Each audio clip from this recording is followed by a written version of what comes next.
We watched WWF Monday Night Raw Season 1, Episode 7, March 1st, 1993. As promised last week, our opener is in fact Bret Hart versus one of the head shrinkers. Fatu, if you must know, so it'd be future Rikishi.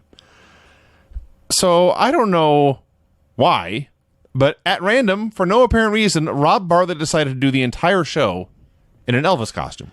Right. So he's doing his accent, and he's making jokes about milkshakes and cheeseburgers, because Elvis was fat, you know. And he's talking to little Elvis, and Vince McMahon says... Is that his urinator? His wang, yeah. So Vince McMahon says, in the most deadpan delivery in the history of the earth, very, very strange, Elvis, I must say, having you with us here on Monday Night Raw. I laughed so hard. This guy's grown on me, because, you know, Vince playing off Rob Bartlett as Elvis, that's good times.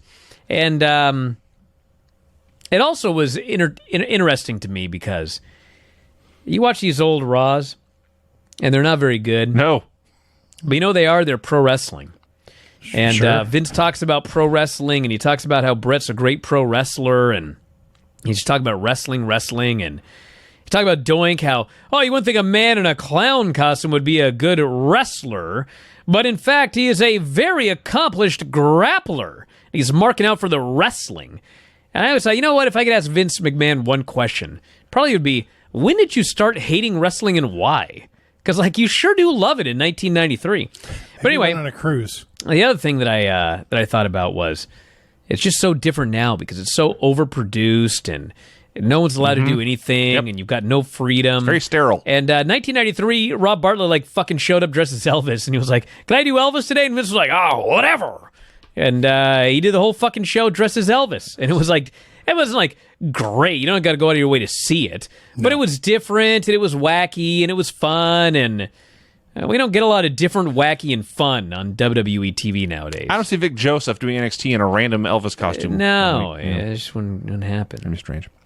So, this match may have gone longer than Okada and Shingo at the Tokyo Dome. It was not as good as Okada and Shingo at the Tokyo Dome. Yeah, but you know what? It was good. Was it, though? I thought that this was a good match. If you like nerve pinches, have I got a match for you? Well, it was a very, very basic match.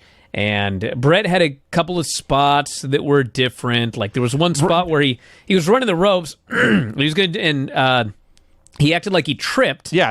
And he grabs his knee. And he's a babyface, by the way. Yeah. And the ref goes to check on him. And then he rolls the dude up and tries to pin him. Which wasn't cheating. No. He didn't cheat. No. But he was trying to do something tricky to outsmart the guy. He intentionally tripped over him on a drop down, faked an injury to get the guy to lower his guard and try to schoolboy him. Yeah. And Vince was baffled. It was different. It was clever. And it was also clever because he is facing Yokozuna at WrestleMania, okay? And here he faced it was Fatu, okay? And, the story kind of was that this Fatu gave him a real fight. And it was very difficult for Bret Hart to finally beat Fatu. And so I think the idea was you were supposed to think, well, he got this guy, but it was hard. And imagine if this guy was twice as big, because that's a WrestleMania match. So I thought it was a good match. Thought it was clever the way they did it, and I gave it a thumbs up. Bret actually even tricked McMahon, because McMahon assumed that the head shrinker's manager had tripped him up. Yes, he was on the other side of the ring. Vince gaslighted himself. Offa must have tripped him. He had no idea why Bret tripped over this guy on a drop down. Also, this is Vince McMahon booking. Bret beat a big man. Yes, He'll probably beat a few more big men on his way to facing Yoko at Mania. He's facing the biggest man at Mania, so he can't fight him before that. And of course, the other biggest man is Giant Gonzalez, and no one wants to see that. But every other big guy they can find, Bret will probably beat him between now and then. Yep. I also liked here when the head shrinkers use twin magic, even though they are not twins. Yeah, and it led to nothing. It was they did twin magic, and it was Fatu and Samu. Yeah. So Samu replaces Fatu, like near the end of the match. The ref is distracted. And he gets in there and he goes for a cover and Bret kicks out. And then he willingly switched again. Yes. It's like, why didn't you stay in there, you dummy? He took a break the for ref 10 didn't seconds. even know. You're fresh as a daisy. Yes. But he got out of there. So they use twin magic even though they are not twins, although Fatu is the father of twins, so maybe that's close enough. That was enough to distract the ref, apparently. So eventually, there's tons of interference from Alpha and Samu, and it all pays off because in the end, they're trying twin magic again, but Bret bonks them together. Samu does the Cactus Jack spot where you flip over the ropes and get your head stuck. So he's stuck now. He can't make the save anymore. And so Bret drop kicks off the apron, puts Fatu in the sharpshooter, and he wins. So the finish was very clever and creative. I don't want to bury AJ Styles because I don't think it's AJ Styles' fault, but AJ Styles had a horrific match with Omos on Raw. I bet it's not. And AJ's it was fault. only 3 minutes. But I was thinking, and somebody mentioned NC here says, I'm sure Bret could have dragged a 2-star match out of Giant Gonzalez. I would have liked to see Bret in his prime against Omos. Because I think it would have been better than this AJ Styles match. Okay. We have a WrestleMania report with Gene Okerlund, who begins by saying, I cannot believe the nerve of Money Incorporated. They have Money Incorporated, the tag team champions, have challenged the Megamaniacs to a match at WrestleMania. We will get a response soon, he says, from the Megamaniacs. I can hardly wait for that. We have The Undertaker versus Giant Gonzalez in a big match, he says. Get it? He's a giant. Shawn Michaels defends the Intercontinental Championship against Tatanka. Mr. Perfect versus the narcissist Lex Luger. It's a shitty fucking card. It is a terrible WrestleMania. And Bret Hart versus Yokozuna. I mean, it was terrible in execution, but it's not looking promising on paper. No. So he runs down the card of the announced matches so far, and then he begins to interact with the announcers back at Raw. Randy Savage, Mach, he calls him. I couldn't help but notice your very colorful outfit. Did Joey Buttafuoco paint that for you at his car painting place or whatever the hell he said? So this leads to a parade of Joey Buttafuoco and Amy Fisher jokes back and forth between Gene and Randy Savage, in which Randy Savage declares that if Amy Fisher had met me first, that whole deal never would have happened. I'm the real Macho Man. On national television, Randy Savage bragged about his ability to bag homicidal underage girls. Well, you know, maybe he didn't know what was going on. Maybe he wasn't following the story closely. I have so many jokes. Well, you'll be happy to hear that I was doing... Because it's 30-some years or whatever it is, and I couldn't remember the story, so I Googled Amy Fisher. She is, in fact, now a webcam star. Huh. What? Yeah. Oh, my God. And Joey Buttafuoco went on to beat China in a celebrity boxing match. Oh, I remember that. Oh. You don't remember that? Oh, he beat I guess I do now. It was horrible. That's sad. It was horrible. He beat the It crap wasn't out of her. good. You... I can't believe it. No, he was... I know it was horrible. He was Of course it was horrible. So Crush checks in via a video call live from Hawaii. God, this was fucking something else. Well, on the one hand, it was goofy and silly and dumb, but I was mostly blown away because obviously this is a pre-taped video with Crush, but they were talking back and forth like it was live. Right. And the timing was perfect. Well, maybe it was live, bro. I would be stunned. Yeah, you know, sometimes people are good at that sort of thing. So anyway, Crush is there in his shorts. And He's on the beach. He's looking chubby. Well, He looked a lot better in his gear. I see. Well, he had So a singlet. they put him out there in his shorts, and he's looking all chubby. And he goes, and Vince goes, "How's the weather out there? How's the weather out there?" Crutch goes, "I can't do a Crush impersonation because people will get Can't really do it. mad." Crush Prada. He's doing the whole whatever, and he says, "Oh, the weather sucks. It's only 76. What's it like over there?" Vince goes, "Oh, it's 13 degrees and snowing." Ha ha ha ha! It's a joke. Crush thinks the weather's bad. 76. And then he talks about WrestleMania, and I'm like, who the fuck could possibly care about this fucking match? Who? I know Filthy Tom got a 5-disc Doink set, but I mean, I'm very other jealous, than him, by the who way. the fuck could care? I just like he says, Vince says, what are you going to do to this evil clown Doink at WrestleMania? And we go to, Crush is on the beach, right? There's Crush, there's miles of bare sand, there's the sea, and one random coconut just sitting there. Yes. And Crush says, I'm going to do this. And he crushes the coconut. I thought this could have been much worse. I guess it's the best thing I can say. Well, it could be much worse, but hey, you know what else could have been, Vinny? Way better. It could have been better. Yeah. Doink versus Coco Beware. It's 1993. Coco's 36 years old. Vince calls him a youngster. Doink totally squashes him, wins with the stump puller. Is this on Tom's 5-disc set? Oh, I didn't say the Dude, best Tom of and I Doink. were texting back and forth during this match. He sent the that video of Doink pinning. Remember when he pinned Typhoon by pulling on his Yeah. His sack? he yanked his sack. Little Typhoon, yes. Yeah, Tom sends that to me, and I'm like, bro, I just watched that. And he goes, you got the 5-disc set? I said, no, you idiot. We're watching all the Raw shows. I'm watching the same stuff you are. Only we had to watch the stuff that doesn't have a Doink. Yes. And most of that is worse. So Elvis Presley then interviews Doink the Clown. This fucking segment.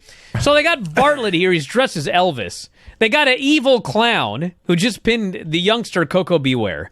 And Bartlett goes to interview him. And Doink gets a fucking cream pie. This again. And he cream pies the guy. What? You heard me. He cream pied Rob Bartlett. He did.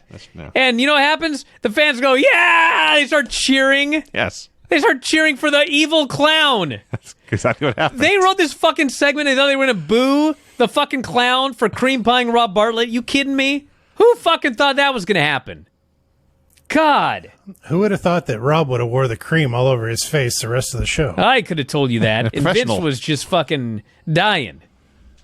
Now we got Elvis. Just got cream pied here. Yeah. Vince interviews Money Incorporated in the ring.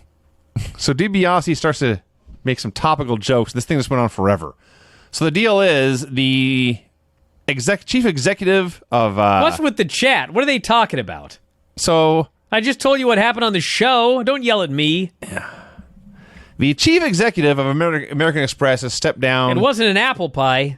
to a sweetheart deal, and we had 1,000 jokes about, he'll have to live on No. only 7:30. I gotta tell you this. So, this is one of those things where we're watching a show from 30 years ago. Okay, so DiBiase brings up, where'd the guy work?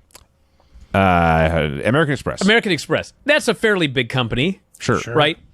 So the story in '93 was, man, this guy's gone, and he's got $730,000 a year and a $1 million severance. And apparently this is like a big fucking scandal. But DiBiase is like the multi-million-dollar man. So he's, talking about how this is one of our buddies, and he's just getting fucking shafted. Only $730,000 a year and a $1 million severance. And of course, Vince is like, oh, I can't believe this is a multi-million-dollar man. But when you watch it in 2022, it's like, that fucker did get shafted. That's it? It's not what I was agreeing with DiBiase here. I was like, how is this a scandal? That's the top guy in American Express. They only got $1 million severance? Fucking Braun Strowman may have got $1 million severance when he got fired, for all I know. Anyway. That's a fascinating take that I was not expecting to hear on the show. Well, what happened to the guy? Was there a scandal, or was he just left? Well, according to DiBiase, he just stepped down. Yeah. All right, I'll look at what James Robinson of American Express did. Well, don't check, because I don't want to know if he did something bad, because then I'm going to feel really bad about what I just said. But it is, when you think about it in 2022, I mean, the fucking guy did get shafted. Yes, inflation, Brian, has changed things in 30 years. Like, if Elon Musk stepped down from Tesla and we found out that he got $800,000 a year for life, it'd be like, holy shit. I would not that cry. Guy got fucked 6 ways from Sunday. No part of me would think that, though. Well, I'm just saying, in Vinny, yeah, you would. If you're looking at, what's average nowadays for a severance package, I mean, come on. No. Back then, it might have been a scandal. Not today. There is nothing on James Robinson's Wikipedia page about a scandal. All right, he just stepped down then. I'm on DiBiase's side. That guy got shafted. Fuck, if I started a credit card company or something like that, and everyone had the card, and it's the only card you could use at fucking Costco, and it's making millions and millions and maybe billions of dollars, and I step down and they're like, we'll give you $1 million. I'd be like, fuck you. I'm staying on. I'll sink this ship. No? Well, anyway, eventually, DiBiase turns back to the actual wrestling match he's supposed to be promoting. Hogan, you've been in Hollywood, you've gone soft. You sold Jimmy Hart. He was just an overpaid gopher. He's going off about this, and finally Vince turns to IRS, and he talks about, smashing Brutus Beefcake in the face. He says, what about that deadly deed we saw you do with that attaché case? Irwin. Fans are chanting Irwin at the guy. Yes. So Irwin holds up here. They have printed out and taped a photo of Hulk Hogan to the briefcase, which has been renamed the Beefcase. And Vince asks if they will put their titles on the line at WrestleMania, and they agree. So the match is in Las Vegas. In Vegas, the odds are always against you, which is true. That's a fact, actually. Sucks when the heels are right about everything, isn't it? I guess so, yeah. The narcissist Lex Luger versus PJ Walker. And just as that James Robinson was not the James Robinson currently on the Jacksonville Jaguars, this PJ Walker is not the PJ Walker currently on the Carolina Panthers. It's just incredible. It's just incredible. It's Aldo Montoya, yes. Yeah. So, speaking of strange references 30 years later, or 30 years earlier, up next on USA, a new action series. This is Vince's exact words. A new action series starring Nick Mancuso entitled The Matrix. Wow. So they're doing this match. It's whatever. It's a Lex Luger sleeping through a squash in 1993. Bobby Heenan calls in from Beverly Hills to plug, first of all, to plug All American from Philadelphia. All American Wrestling, the show he does on the weekends. Then he claims he is with Priscilla Presley, who insists this is not Elvis in the building with him here on Raw. This goes on for a while. Lex squashes him, kills him with his loaded metal elbow, wins with a pinky pin, and then throws him out of the ring. What a nothing happening match There was nothing to say about it. He's got the mirror on the mirror gimmick on the floor, full length mirror to pose in. Look how narcissistic he is. But he holds up PJ Walker to it, compares their physiques, and then Lex mocks, in his own words, this man's small, frail, ectomorph frame with puke white skin. I died when he called him an ectomorph. I liked puke white skin. Dude, when I was a kid, I read all of bodybuilding magazines and Arnold Schwarzenegger's Encyclopedia of Bodybuilding, and they're always talking about the body types. There's the ectomorph, which is the skinny geek, and then there's the mesomorph, which is like, in the middle, and then the endomorph, which is the big fat slovenly guy. And so they were very into the body types. And so when Luger mentions that he's an ectomorph, I howled. Milky white skin, I mean, he did. I wouldn't call him an ectomorph, though. He was a mesomorph.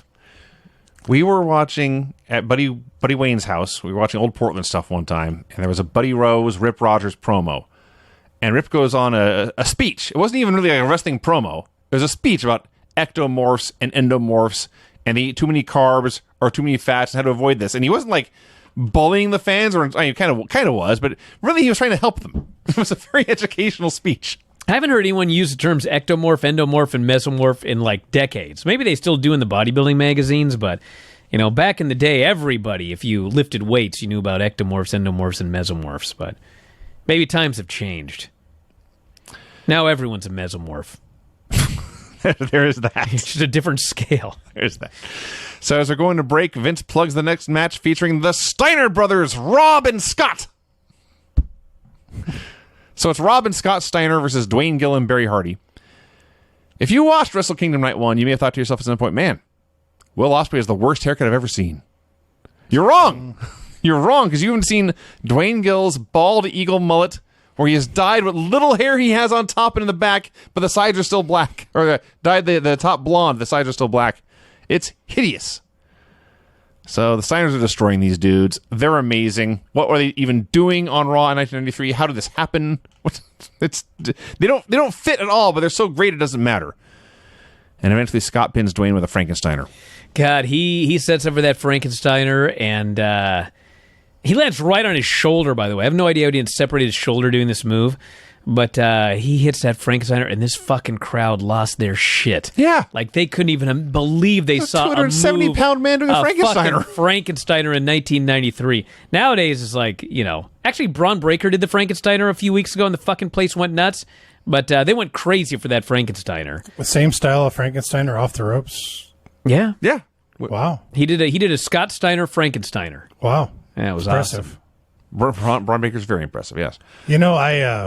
This Raw these are always a very easy watch, but I don't have closure on the Undertaker and Skinner match from Oh my God. What the fuck? They said they were going to show us what happened, and they never did. I totally forgot about that. I mean, did Skinner win? Son of a bitch. Is this a fucking cover-up? I don't know, but I waited a full hour to get closure on that match. I mean, you never got it.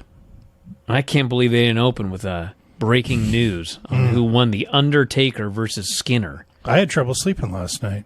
All the clips that are on YouTube and Daily Motion and whatnot all go about 2 minutes. We'll never know who won that match. Now you know what? We are going to fucking find out. Cage match. Are you texting Skinner right now?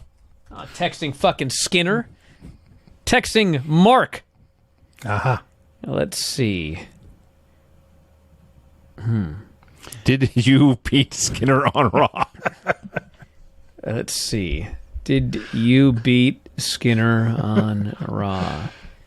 What fucking day was that Raw last week? What week are we on? February 20. Oh, Christ, it's February. 1st? Jesus. 9. Raw 22nd. 6, that's all I know. Raw 6, February 22nd. Skinner. Let's see. Skinner went on quite a win streak before he faced The Undertaker. He beat Jim Powers multiple times. Dave Silguero. Okay. He did lose to Crush at the Memorial Coliseum. How many fucking Skinners do I have to go through to get to this match? There we go. February 7. What? So what date again? Say it again. February it would be the 22nd, 1993. Christ, February 22nd. I'm looking right here. Yeah. Let's see. Skinner. I'm sorry to bring the show to a grinding halt. No, the show's peaked. Okay. WWF at New York City, New York, Manhattan Center. This is from Mark. February 20, from his files. February 22, 1993, sellout 1000. Jim Powers beat Glenn Pantazzi. Damian Demento beat Chris Katowski. That's what you got if you didn't watch the show, if you just buy your ticket. Bob Backlund beat Glenn Ruth. Ted DiBiase and IRS defeated the Nasty Boys when IRS pinned Sags. And then Tito Santana fought Papashango to a double countout after Shango threw fire into Santana's face. Jesus Christ. Yeah, we haven't seen Shango here on this show yet. No, we have not. Bam Bam beat Scott Taylor with a headbutt off the top rope. Tatanka and the Nasties beat Shawn Michaels and the Beverly Brothers. Saw that match, yes. Yeah. Crush defeated Terry Taylor via submission. And The Undertaker defeated Skinner. Man, my money was on Skinner. It was announced the conclusion would be shown the following week, but they did not. But it says here that he won. I'm going to need a second source to verify this. You can never be too sure. Well, I don't really need a second source to verify this. I believe you, Brian, when you say The Undertaker won this match against Skinner on Raw in 1993. Yeah, call it a hunch. An educated guess. yeah, man, there's no footage of this. That's okay. I was mostly kidding. Actually, I was totally kidding. All right, get out of here, you idiots. Imagine. All right, well, much to our detriment, we all watched WWF Raw 8, March 8th, 1993. Dude, Lance was texting me about how horrible this show was. And he texted me again about how horrible it was right as I started watching it. It was a Hulk Hogan Brutus Beefcake segment. And I was watching it, and I mean, it wasn't like it was any good. No, it wasn't like that at all. Hogan's so, wacky, and Beefcake's such a gimmick, and, I was just watching Jimmy Hart's all nutty. And I thought, you know what? Who gives a fuck? I mean, if you want to know what pro wrestling is, like if you want to show some alien civilization pro wrestling, like just show them this interview. It's like classic pro wrestling. I'm like, God, what Vince hate about this show? Or Lance. Man, by the end of this fucking show, I was like, God, was that the best thing on this show? Was it? No. But really, you want to show aliens pro wrestling? And you're not going to pick like Tiger Mask, Dynamite Kid, Omega Okada, some great Ishii match. You want to show him this Hulk Hogan Beefcake promo? You see, if there are aliens, there's a decent chance that if they find us, they will want to eat us and or kill us and or take over our planet. So that'd be a good distraction. You know what I'm saying? They'd just be staring at the screen and you sneak up. So your plan Sneak up behind them. is to take the invaders, like a MacBook, and say, look, it's the Megamaniacs. I was thinking more projected on the side of like a big building or something like that. And they will spare us. Not spare us. Get distracted long enough for us to shoot their ships down. with those fucking fireworks, Vinny. It wasn't that long a promo. Anyway, it was All right, wacky. so the mega wacky is one word for it. If I didn't know that there were no drugs in wrestling, I would think these men may have been on cocaine. Oh, come on. But there's not drugs in wrestling, so they're not. But they were very energetic. They accept Money Incorporated's challenge for WrestleMania. They know everyone thinks Brutus Beefcake is the weakest link in this team, which is true. But to prove Weaker than Jimmy Hart? well, I think it means between himself and Hulk Hogan. Huh. But to prove Beefcake is not the weak link, they have been training. And by training, I mean, in Hogan's words, I have been smashing him in the face with a metal briefcase over and over and over again. That's when the segment kind of turned a corner with me. So I hope Hogan never opens a wrestling school. If he does, He's opened a restaurant. That's different. No, he may hit you with your tray. I hadn't thought of that. Beefcake says that if they win at Mania, they're going to take those World Tag Team Championship belts and use them to decorate their motorcycles. And here's where I thought I may have actually been invaded by aliens. Hulk Hogan begins to sing, Getting to Know You, Getting to Know All About You. And they announced they have a surprise at WrestleMania. That was a lot to take in right there. Yeah, it sure was. This was Right. like, I've never seen this era of Raw before. Oh, really? Like, it didn't air in Canada until, the Monday Night War really got underway, I don't believe. So it's like, and I was also getting ready to go to Europe where I had no television, but it was like, I've never seen these early Raws, and this was just mind-blowing. It actually, yes. I have seen the early Raws. It was still mind-blowing. So the announcers open the show. Now, one of the strengths of a three-man booth is that you can have each guy plug which match he is most excited about. So it gives an air of all things, authenticity. You know one of the weaknesses, though? What's that? Bartlett? Rob Bartlett. Nah, he was all right. All right. Dude, Lance, if you watch the first couple of shows, like, he's all right. He doesn't do far more anything. tolerable than he was at the beginning. That's a vast improvement, Rob. Yeah, this is much better, Lance. He threw in like 4 comments. He's like Craig, but not funny. Well, So watch Raw 1 and get back to me. So Vince starts talking about last week's show, how Elvis Presley was on. He wants everyone to know Elvis is not alive because Rob Bartlett killed him. Randy Savage is very excited to see Money Incorporated versus Virgil and El Matador. And then Rob Bartlett talks about how excited he is to see the model versus Mr. Perfect. And he says this, he actually has enthusiasm. His voice is cracking. He's he's projecting. He's actually enthusiastic. And he finishes and he looks at Vince, and you can tell Vince has been trying to get this out of Rob. And Rob turns to him for approval. And Vince nods and goes, yeah. He was very happy with Rob Bartlett's performance here. I wonder if he was happy with the fucking match. Well, it's El Matador and Virgil versus Money Incorporated. You know the problem with his show was, I mean, there's 500 of them. Say but, several, yes. I mean, I started to notice it in this match. Then I noticed it more in the next match. And then I really noticed it in the main event. I realized it was 1993, and Raw in 1993 was just another fucking show, and et cetera, but fuck, bro, you're on national fucking television on the USA Network. Like, these were the most nothing happening bullshit house show matches. Like, just basic. I mean, that fucking Virgil and Tito Santana versus Money Incorporated match, that was like every goofy match that me and Buddy against you and Richie or whatever in a fucking show in the middle of Oregon with 30 people there. Just basic. Virgil fucking sucked. He had the shittiest fucking comeback. He throws one of these dorks into the corner, and the guy hits the corner, and then Virgil just stands there. That was the first move of his fucking comeback. He just fucking stood there. Well, and it only got worse. Wait. In his defense, IRS did hit the buckle and just collapse and lay on the floor. Well, sure, but then go in there and start fucking kicking him or something. Don't just stand there and look at him. God! what immediately happened? Everything was going fine in this match, which is a boring house show match on national TV until this disastrous comeback. And yes, Virgil whips IRS into the corner. IRS hits the corner and just drops to earth, not moving. And Virgil has no idea what to do. And finally, he goes and gets him, whips him into the other corner, and IRS bounces out and takes a clothesline. I was like, that is the spot that was the fucking spot that they fucked up. Was come out of the corner and eat a clothesline, buddy. And then the fucking thing they screwed up, and so they repeat that shitty spot. Yes. At least when you're like gonna, you want to do like a fucking shooting star press, but the guy's in the wrong position, so like you have to get your shooting star press in. Virgil had to get in his lariat. Gah! So the finish is DiBiase trips Virgil from the floor.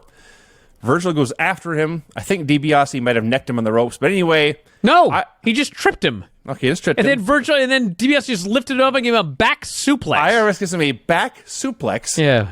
And then pins him. Yeah. And it's not like there was a cradle involved. No. Not a bridge involved. He back suplexed him, rolled over, covered him, and won. I don't know where a Matador was. He was just, I guess, still on the floor, settling the beating from the heat. Lance, thumbs down. Yeah, this was definitely a sit in the locker room, play cribbage until they tell you you're up. They put no thought into this. But the thing that amazed me, it's like when Tito and Virgil came out, Vince is just gushing over how amazing this team is. And it's like he has his announcers now bury top guys.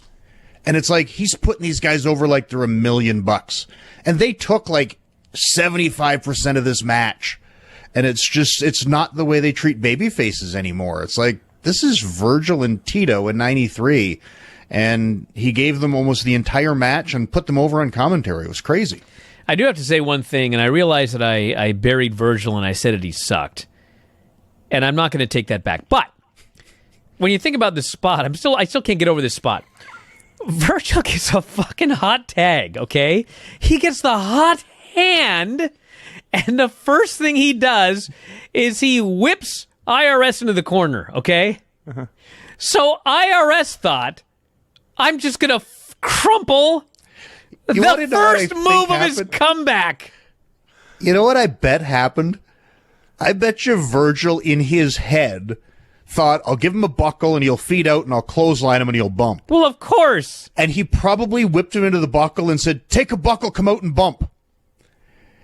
And didn't mention the clothesline, and IRS just took the buckle and came out and bumped. But he didn't even come out. He just hit the buckle and sat down. Well, no, he fell forward. Could you have a shittier... You just took away all the guy's momentum. Oh, he's got a hot tag. I'm just going to fall down. I'm just going to lay here in a heap. I honestly thought IRS got hurt. Like, I thought he hit it funny and dislocated his hip or something, but he got up and ran fine after that. And bumped around, yeah. God, this match. Hell of a match. A match from hell. We see Tatanka pinning Shawn Michaels on Superstars, and then again on Raw, and assorted non-title matches building to their match at WrestleMania. You know, when you think about the idea of, is there a hell? And then you think about, man, can you imagine if I was going to hell, and so I just had to watch bad wrestling all the time? It's my life. And then you really think, like, how bad could wrestling be in hell? When you think about the shit that I watch on Earth. God. So the model, Rick Martel. This is the era, I guess to a degree, he still does this, but sometimes Vince decides you just don't have a name anymore. Your gimmick is your name. I don't think they ever called him Rick Martel here. I think he's just the model the entire show. So they have ring card girls. They come around, they walk around the ring, they're young ladies in skimpy outfits, and it says, you're about to get raw, whatever the hell it says. And the model, being a model, finds them to be insufficient in their job. He goes out, kicks her out of the ring, and he takes the sign and he holds it around. And Vince McMahon literally says, the model is kicking the model out of the ring. Tatanka versus Phil Apollo. I believe this is the guy who becomes Doink after Matt Bourne quits. Shawn Michaels literally... Can you imagine, Vinny, watching this fucking match and going, this guy'd make a great Doink. This guy'd make a great replacement. For Matt Bourne. Yeah, what in the fuck? I watched this and I thought, wait a second, I must have heard the name wrong. It's impossible. So Shawn Michaels literally phones in a promo. beating Tatanka at Mania. Tatanka does a bunch of chops, hits the Samoan drop, and wins a boring squash. Same gimmick, like, the babyface starts hitting him. He starts doing his dance, not selling. Why does the Native American use a Samoan drop? I don't know. He's not native of Samoa. No, he's the native Samoan. No, that's not what he is. I don't know. Why does he use... Well, anyway.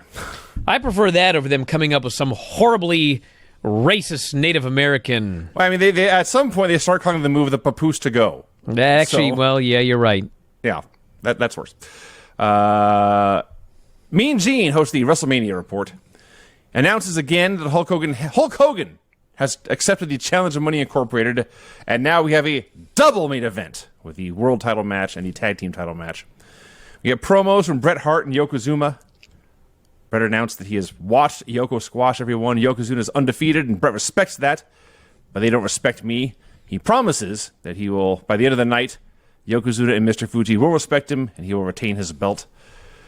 And then Mr. Fuji's cutting a promo. It's every horrible Mr. Fuji promo you ever heard. And then he declares, "Look at my Yokozuna." He can't get the name right. How hot do you think Bret Hart was that his first WrestleMania as WWE World or WWF World Champion, and he's only part of a double main event, and Hogan in a tag gets equal billing? Well, I can tell you this: no matter how hot he was here, he was only going to get hotter. the day of the show was probably worse. Paul Bearer and The Undertaker promise they've never seen anyone manhandle The Undertaker like Giant Gonzalez did at the Royal Rumble, but he will pay the price at Mania. And Taker says, "You tried to make the hunter the hunted. Those who have tried before are all laid out behind me." And he has a series of coffins and caskets and urns and whatnot. For the second time on the show, the model takes over for the model and carries the card around the ring. And he's dressed like the skipper from Gilligan's Island. And he has a very nautical... Gilligan's Island jokes. He has a very nautical theme this week, and Rob Bartlett's like singing the theme song and calling him the professor or something. Yes. Papashango versus Mike Edwards. I was very excited when I saw Mike Edwards because he looked like a jobber from those old Jim Crockett Saturday night shows. Like they grabbed a random drunk fan, threw him in gear, and put him in the ring to see what would happen. Unfortunately, what would happen was he fundamentally trained, and they had another boring squash. And Papashango pinned him with a shoulder breaker. The show is fucking killing me at this point. But Did you find it odd or weird that Vince called him Papa the entire time, like he's his dad or something? Well, maybe he was considering getting rid of the Shango part. Yeah, he's just gonna be Papa. He's like, the model is no longer Rick Martel. Papa is no longer Shango. I don't know. It's better than Daddy. So it is? Yes. I don't want to hear Vince McMahon calling. Well, I guess there's Big Daddy V, wasn't there? Promotional consideration has been paid for by Ico Pro. Well, who was that big jacked up guy that was that the guy that faced Shango? Which guy was the big jacked up jobber? Oh, that's Tommy DeMoro, the next match. The next match? Okay. Bob Backlund, yeah. Man, oh man. Vince was fucking in love with that guy. Well, he was a muscular tan fella. You never heard a guy put over a guy like Vince put this guy over. I couldn't believe this guy wasn't champion by the end of the show. Talking about how handsome and muscular he is, and he's all dracked up. Look at this handsome physical specimen. Just salivating over this guy. Then he got squashed. And then nothing ever happened to him, as far as I know. Plugs for Ico Pro, plugs for WWF figures from Hasbro, and then, yes, Bob Backlund versus Tommy DeMoro. Man, Bob Backlund comes into the ring. And Vince is talking about this man's big comeback. Bob Backlund's making this comeback. He's never been in a WrestleMania because he's so fucking old. There was no WrestleMania when he was a champion. You're watching this going, first off, this guy's 43. He looks 33.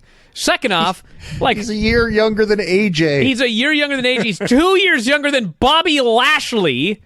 Like, I think he's almost the same age as Miz. But here on this show, he's this old, decrepit, like, former champion from the fucking dark ages of his father's promotion. He's a decade younger than Dustin Rhodes, who had a championship match on AEW. That was amazing watching this.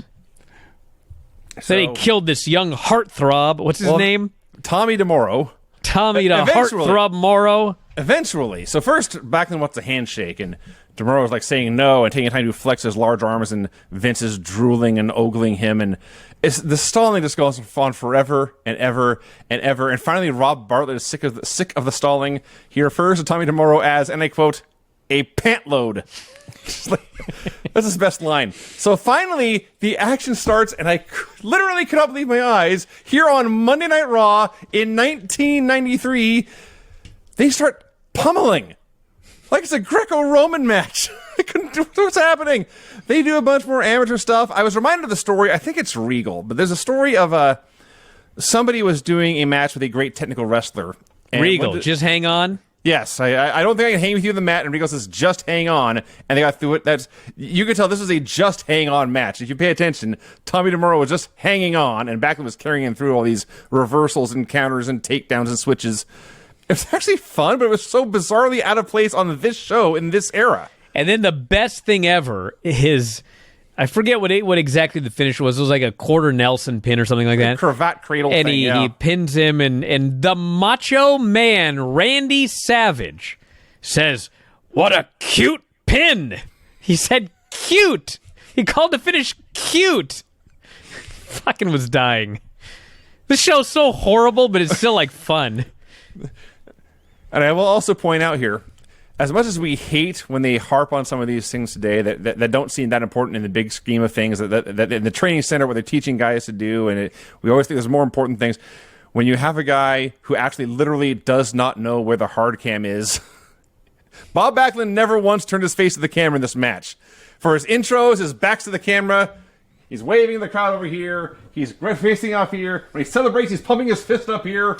The whole time! Because it's not his fucking job to be the fucking director. That's the director's job. Well, they had the director's job to find these fuckers like every other promotion on this planet. Apparently, they only had the hard cam because they never saw it at all.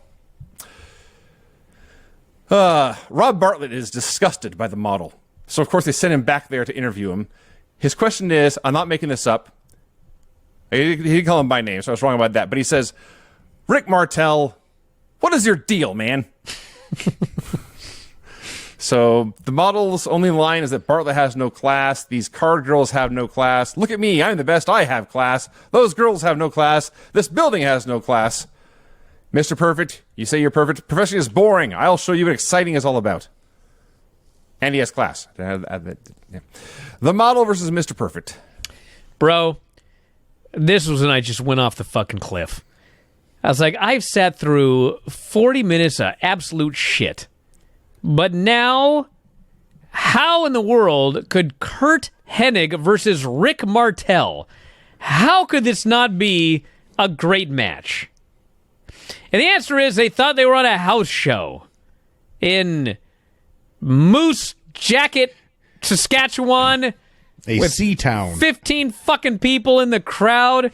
They had the most nothing happening, boring bullshit match I ever saw in my entire fucking life. And it went forever. And finally... And they missed the finish. Finally, Curt Hennig starts making this big fucking comeback.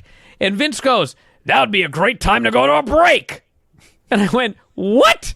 Now's the worst time to go to a fucking break. You're going to a break in the middle of this fucking comeback? They go to a goddamn fucking commercial, and they come back, and Perfect's music is playing. And he's waving everybody. I'm like... what? And Vince goes, oh, the finish happened during the break. I'll show you what happened. We actually got to see the Perfect Plex. They show a replay of Perfect in the fucking Perfect Plex.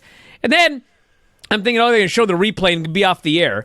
No, they show the replay. They go back to Perfect. He's going, hey, everybody. Oh, here's some women.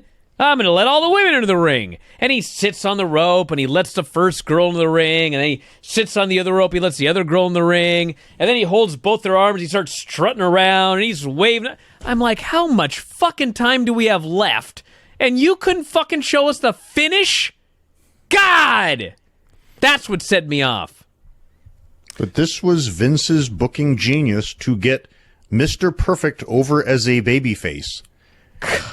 Rick Martel will take the two cute girls to the back, and Curt Hennig will bring them back. And everyone will love him because he brought the pretty girls back.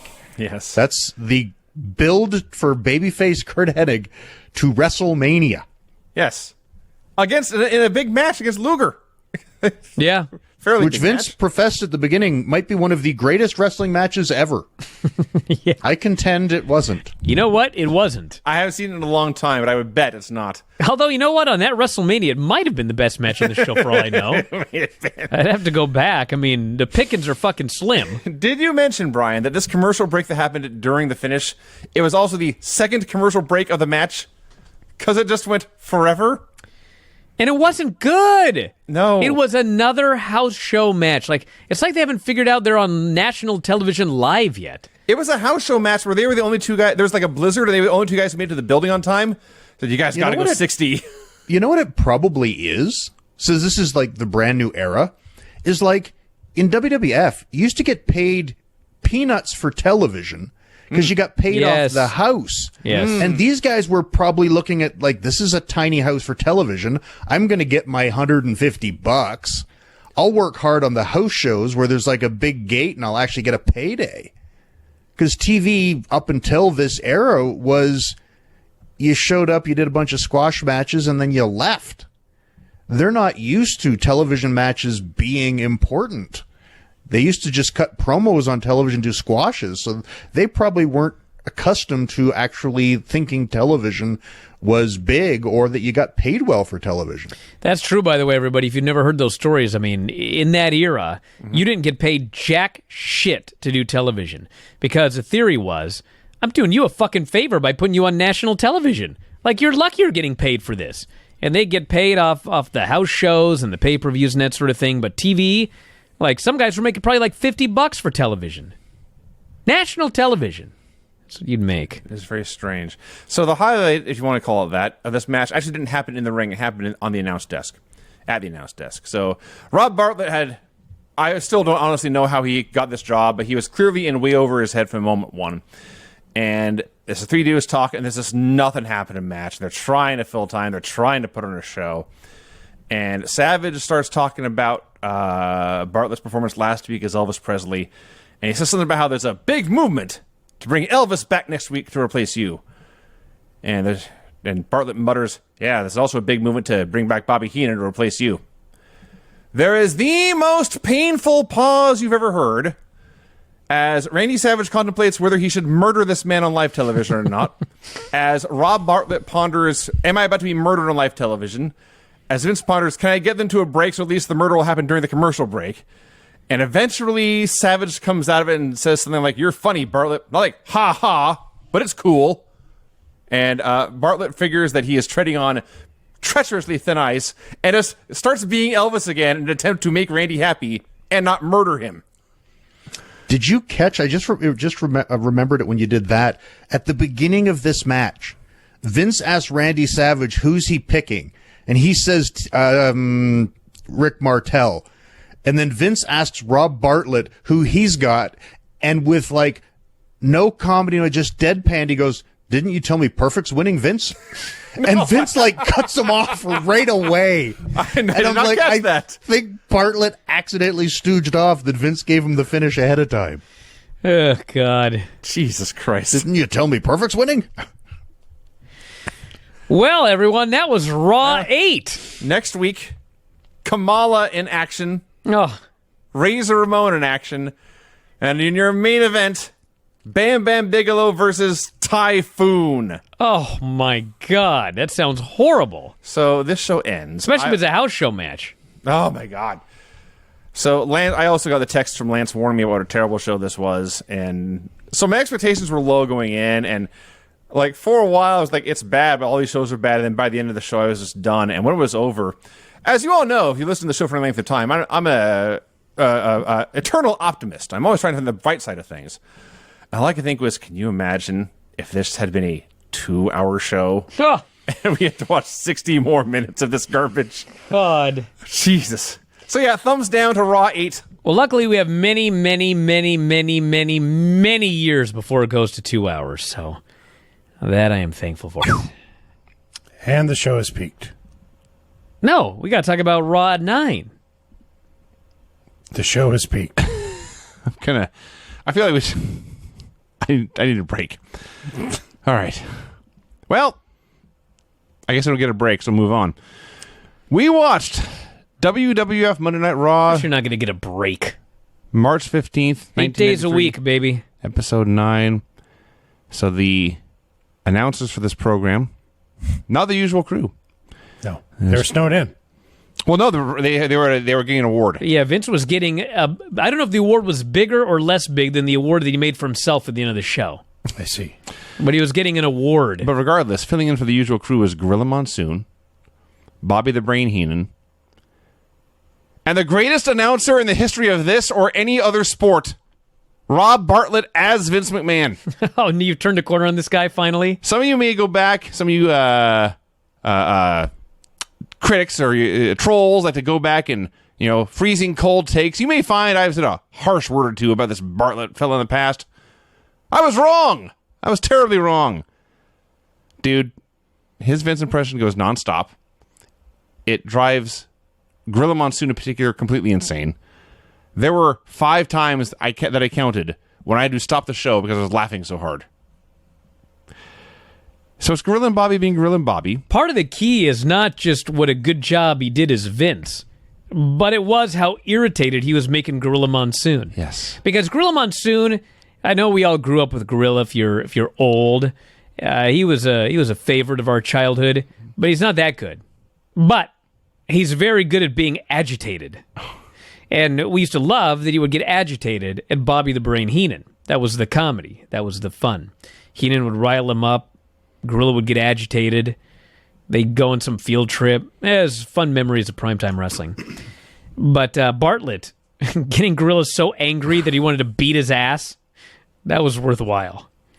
So he's just standing there in a Vince knockoff suit with a Vince knockoff haircut, holding one hand behind his back, holding the microphone with his other hand, and just sort of nodding back and forth, just turning his head like a bird, honestly, like a bird.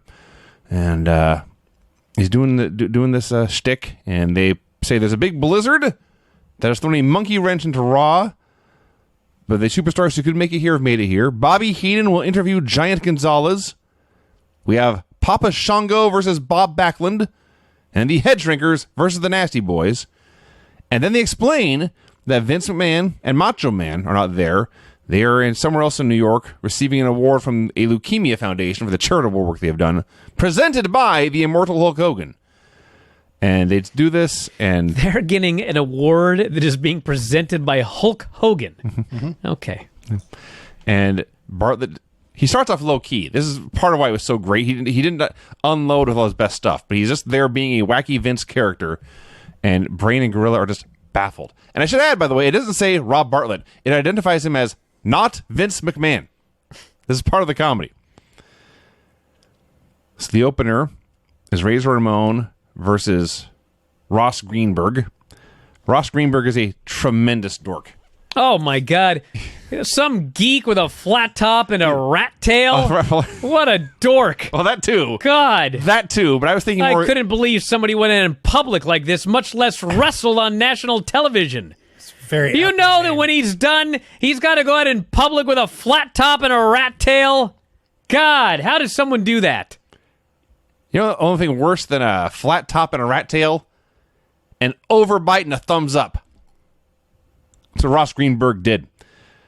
So, they start calling this match. The only thing that would have been worse is if that rat tail was like bleached blonde. They started doing this match, and Heenan's being the Brain, and Monsoon's being Gorilla, and not Vince just starts to mumble in Vince cadence. Unbelievable. I'm already starting to giggle. So halfway through the first match, Gorilla turns to Bobby and says, I don't know whether I can take this or not, Brain. So... He was talking to himself. says... Making all sorts of references to the facial area and neck area as Razor's beating up this dork. And Gorilla says, well, to be fair to this Greenberg kid, he's no Bob Backlund. Because it's Razor and Bob Backlund at Mania. But he says this, he's no Bob Backlund. And Vince says, nonetheless, he's in the ring right now, Gorilla. I like when he said he's no Bob Backlund. And Bobby goes, yeah, he's much younger. And now Gorilla's really irritated because both these fuckers are messing with him. He goes, that's not what I meant. Bobby goes, that's what I meant. So Razor wins with the edge. He's already, by the way, getting more cheers than boos. Like, a lot. Well, fuck, look at his opponent. No one wants to cheer for Ross Greenberg. No. This dork. And God, this fucking squash went on for an hour. I'm like, how long do I have to watch Ross Greenberg against Razor Ramon? Like, you got no other matches? Well, no, Brian, there's a blizzard. No. I guess I can give him the benefit of the doubt. But Jiminy fucking Christmas, this went on for hours. And it wasn't a good squash either. I wasn't even watching. I was writing down everything they said. God. This Greenberg was so aproposly named. Oh, my gosh. One thing that Razor did throughout his career, when he would take off his chains and his vest, he would go to hand it at the guy at ringside, and he would chastise the guy. He'd say, listen, if any of this stuff ends up missing, I know where you live. You know, stuff like that. His exact quote was, something happened to my gold, something going to happen to you. Right. Why doesn't anybody do this anymore? It's so easy. And it's such a heel thing. I mean, Flair used to do it, but nobody does it anymore, and it's so great. I don't know why no one does it anymore. Because no one has written the script for it to happen, and they all just do what they're told. Fair. Typhoon versus L.A. Gore. L.A. Gore. Who I assume is L.A. Knight's Bro, dad. I don't know what it was, but I'm watching this show, and I was on a very tight schedule, and I'm like, I'm skipping through these fucking entrances. But for some reason, I have no idea why, I was compelled to go back every time to find out the jobber's name. Why? I don't know. So I rewind, and I'm like, oh, Ross Greenberg. I'm so glad I went back for that. And then we get this geek, and I'm like, I got to find out this fucker's name, because I don't know why. I rewind it, it's L.A. Gore. Like, what the fuck? L.A. Gore? And the announcers are like calling it straight. How do you call it straight? His name is L.A. Gore. Right. God. His name is Typhoon. He fucking either came up with that name, or whatever his name is, they were like, no, we're going to give you another name. L.A. Gore. No, he had boots that said L.A. Gore. God. If I were to describe this man, if you went into one of the Dollar Trees and you found the Mexican knockoff wrestlers, this one would have been Michael Hayes. So Bartlett, not Vince, suddenly goes into promo mode. Live for the Manhattan Civic Center in Poughkeepsie, New York. It's Monday Night Raw. Gorilla's just beside himself, and Heenan makes a joke about Vince's suit. Something about sewing it up in the back. I think it's like implying it's a straitjacket or something. And Gorilla gives a Gorilla, will you stop, to Heenan. Heenan just says, hey, it's my chance to get him. Gorilla has to admit this is a good point. So they do the squash. It sucks. Typhoon wins the squash. Fuck, this squash was horrible, Vinny. You were too busy writing down shit that what's-his-face was saying. I was busy watching L.A. Gore Well, you missed and out. Typhoon. You made a poor decision. That's on you. Let's start with the positives. What? I actually have a positive, believe it or not. Okay. So when you think of Typhoon, you think about, Earthquake and Typhoon. Remember they were the natural disasters? Sounds familiar. Two fat guys. Right. But I was looking at Typhoon, and he's actually not that fat. Right. If you look at Typhoon, like every now and then, his back would be to the hard cam, and it's like, he looks like a big fucking monster. Like his shoulders are wide, and Yes. he's got a back taper and a narrow waist, and his legs, not like the fat guy with the skinny legs. He's got pretty big legs. Oh, yeah. And then he would turn around and and when he completely faces the camera, it's like, that's a big fucking strong guy. Mm-hmm. Then he turned sideways and he had this giant gut. But I always remember Typhoon being like monstrously fat. I don't know if this was like a thin period of his career, or if he was never as fat as I thought he was. Because he really wasn't that fat. He was no doubt overweight. He was 400 pounds. Yeah, if they did his BMI, he would be obese. Yes. But I mean, he didn't look like a big fat slob. He looked like a big, powerful guy that drank some beer. He looked like he looked in better shape than Vader during that period. If we were being totally honest, we had the natural disasters in front of us. At any point they were a team, Typhoon probably had a better physique than John Tenta. Well, sure. Tenta was a much better athlete and wrestler, but Now, wrestling-wise, this was no good at all. No, And it was not all L.A. Gore's fault. There was much in here that was also Typhoon's fault. Just an ugly squash, not very good. Not good. No. So we have a 15-second segment where Heenan's in the ring about to interview Giant Gonzalez. Heenan is so awesome, intentionally blowing his lines and blaming it on the cue card guy and not knowing if they're live. Are we live? Tell me if we're live. We are live. You're supposed to tell me we're live. He was the best. So then he brings out Giant Gonzalez and Harvey Whippleman for an interview. God damn. I was watching Bobby Heenan having to interview Giant Gonzalez and Harvey Whippleman. Has there ever been a bigger waste of a talented guy? God bless Giant Gonzalez, but the costume, as I'm sure there's not one person listening to this who's not seen the Giant Gonzalez costume. It's fucking preposterous. I couldn't focus on anything they were saying. I'm looking at this costume. It's an airbrushed... So, here, let me... When I was young, the way it was described was he had muscles airbrushed on a singlet and fur. Yeah. Right? First Speedo, yeah. Okay. This was not fucking fur. No. They went to fucking Home Depot, if that existed back then, and they got like shag carpet. Yeah, the 70s He shag. fucking had pieces of carpet taped on his fucking body. They claim he's 8 feet tall. Yes. Which he wasn't. And I don't even remember that he talked. Yeah, usually He actually said words at the end of this stupid promo. In English. And they're interviewing Harvey Whippleman about the match with The Undertaker. And The Undertaker's gimmick is, everyone loves The Undertaker, but 1993, this is a fucking dumb gimmick. He's a dead guy. You know what I'm saying? He's dead guy. There's not much room for interpretation there, It's Brian. a fucking dead guy against the Abominable Snowman at Yes, WrestleMania. that is the... I'm supposed to give two fucks about this. Yes. The costume's stupid. Harvey Whippleman's, God bless the guy, but he's not in the upper echelon of managers. I mean, he's better than Fuji.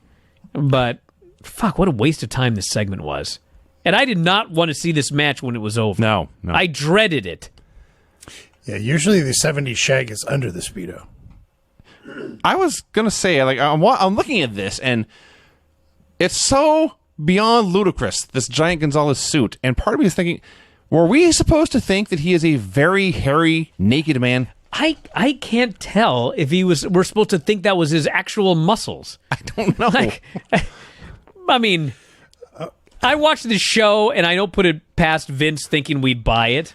But how? Because Cameron walked into the room. He looks at the TV and he goes, "Oh my gosh, that guy's huge." Yeah. And he goes, pauses. What is he wearing? yeah. People have made... And he needs to shave his pubes.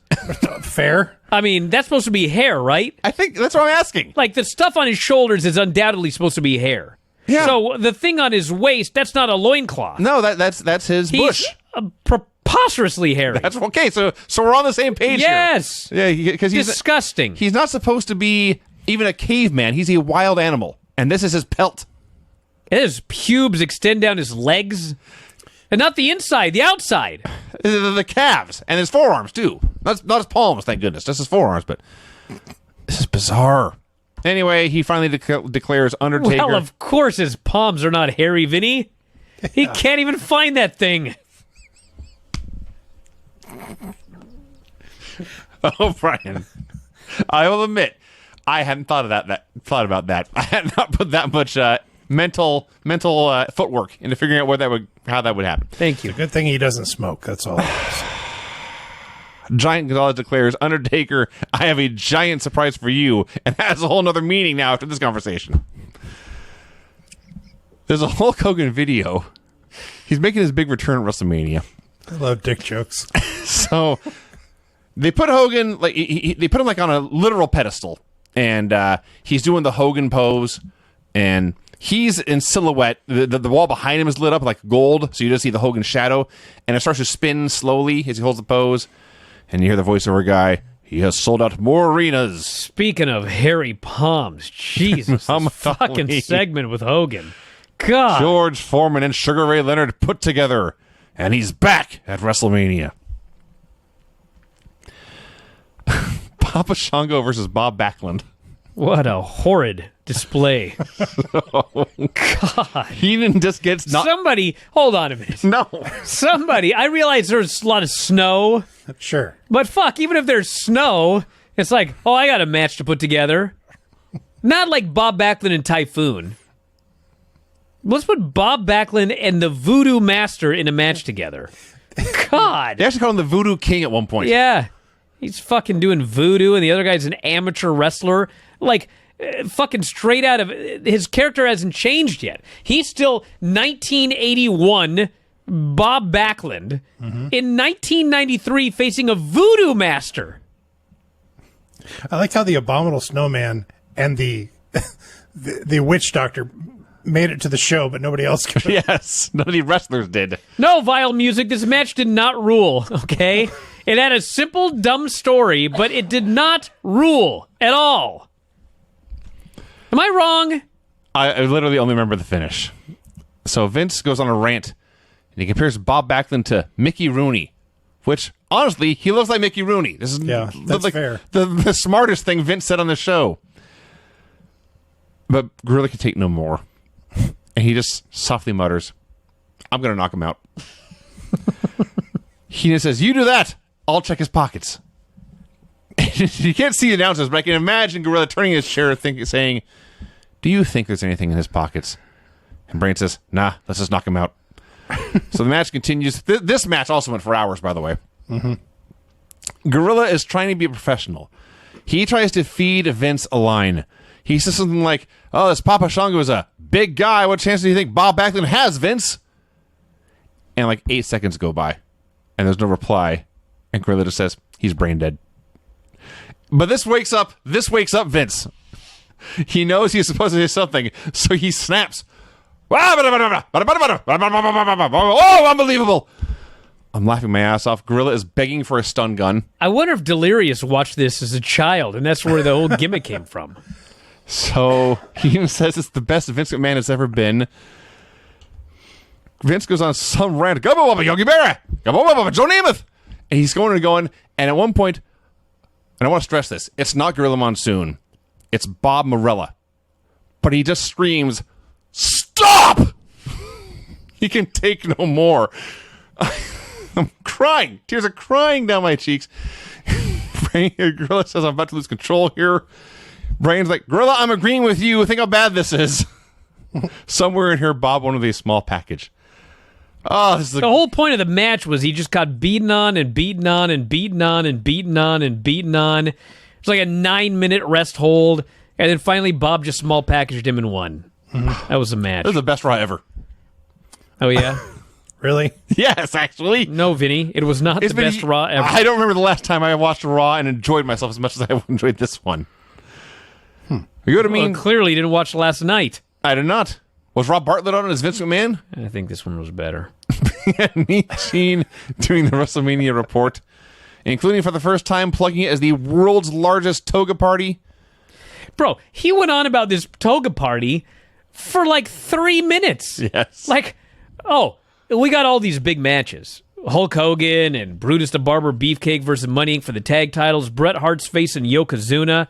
But bro, there's a toga party. Right. We're all going to wear togas. Right. And he goes on. This guy here running the camera, he's going to be in a toga. I'm going to be in a toga. Now, when he said Macho Man Randy Savage is going to be in a toga, I was like, I may have to buy this show. But I don't think that that's the selling point. It shouldn't be. Did you hear how he ended it? He said the cameraman's going to be in a toga. Gene's going to be in a toga. You at home are going to be in a toga. I missed that. He did say that. Why in the world am I going to be in a toga? Well, probably pretty comfy. I'm not going to be in a toga. If we review this WrestleMania, it will not... No, Brian. I don't know where you find a toga. You get a white sheet. You think they bought 300 togas? I don't know. I don't It's know. 1993. Dude, they had a bodysuit for an 8-foot man, Yeah, with air one. muscles airbrushed They didn't on put it. everybody in a goddamn airbrush bodysuit. 300 Although I bet Vince would have if he could have afforded it. 300 custom-made togas is less ridiculous than an 8-foot airbrushed muscle bodysuit. No. Seattle Tentonani. You can find it anywhere. Bruh, they got the fur from a fucking brown carpet. On a serious note, and yes, I do have one, when he's listing the announcers calling the show in togas, he mentioned Gorilla and Brain and Macho Man, no Jim Ross, who would actually make his debut in a toga. It's true. At the show. So eventually, and it did take a long time, but he did move on to the actual wrestling matches. There's Bret Hart and Yokozuna, and they show Yokozuna destroying a jobber post-match on Superstars. There's Money Incorporated against the Megamaniacs, and they promise this briefcase, he holds the little beaten-up attaché case, it's not big enough to hold all the money we're going to win. We got a special briefcase for you, mega morons. We have Undertaker versus Giant Gonzalez. I opened a can of worms with that toga comment. We have the Undertaker versus Giant Gonzalez, where the Undertaker cuts every promo ever about graveyards and nightmares and resting in peace. And then Gene plugs Mr. Perfect versus the narcissist Lex Luger, plus a virtual plethora of other great matches. Not a literal plethora. That would be over the top. A virtual plethora. And then the announcers spend like 5 more minutes bickering about who will look worse in a toga. The Nasty Boys versus the Head Shrinkers. Early in this match, Brian Knobbs grabs a Head Shrinker's arm and drops to his back, hitting him with a divorce court. A wrestling move by the Nasty Boys. Hey, they wrestled in this match. I'm not going to say the match was great, but at least we had 2 tag teams having a tag team match. Yes. Till the shitty finish. It was like I was watching Raw last night. So, go to commercial, we come back, and they're talking about what a crazy brawl it is, and you can't tell who's legal and who's illegal. He says, hey, Monsoon, you know what illegal is, don't you? And Gorilla's done. He's not putting up any more shit tonight. He just says, yes, it's a sick bird. He killed Brain's joke. Brain's pissed. Fine. And then who should save the show but Rob Bartlett as Vince? During the break, you missed one of the Nasty Boys grabbed a small child from the crowd and beat one of the Head Shrinkers over the head with it. And my favorite part of this, and I listened back to make sure I heard it right, not over the head with him, over the head with it. He screams this. Gorilla will not abide. He did not. Will you stop? Heenan, in a very polite, mature voice, says, pass me that lead pipe, would you please? They fight outside, and Vince actually gets a what a maneuver in there. So Brian Knobbs gets a hot tag, and Vince just starts barking. They just let him go. They're done. They don't care. So the two teams brawl back to the entryway. Holy God. They start having this fucking brawl at the entryway. So they go back. This is where the wrestlers come out, okay? They're right back there. That's the term, entryway. Tiny fucking building. It would be like if you guys that went to Defy, you know, when you come up the stairs and then you go... I bet Defy was bigger than this. You go through the doors to get into the actual Washington Hall. Defy is an upstairs, yeah. If the wrestlers came through that door, that's what we're talking about. And in the exact same place at Defy that they have the merch stand, there is a table, and there is, with a dot matrix printer, someone has printed out hot dogs and popcorn. Yes. Right. And they're talking about this is the concession stand. You'd have to jump the rail to get to the concession stand. I'm like, first off, this ain't the fucking concession stand. And second off, you want me to believe that this place is so fucking ghetto that that's the concession stand? So they start battling around this concession stand, and they're spraying mustard on each other. And one of the head shrinkers slips on mustard, and he's lucky he didn't tear out his ACL.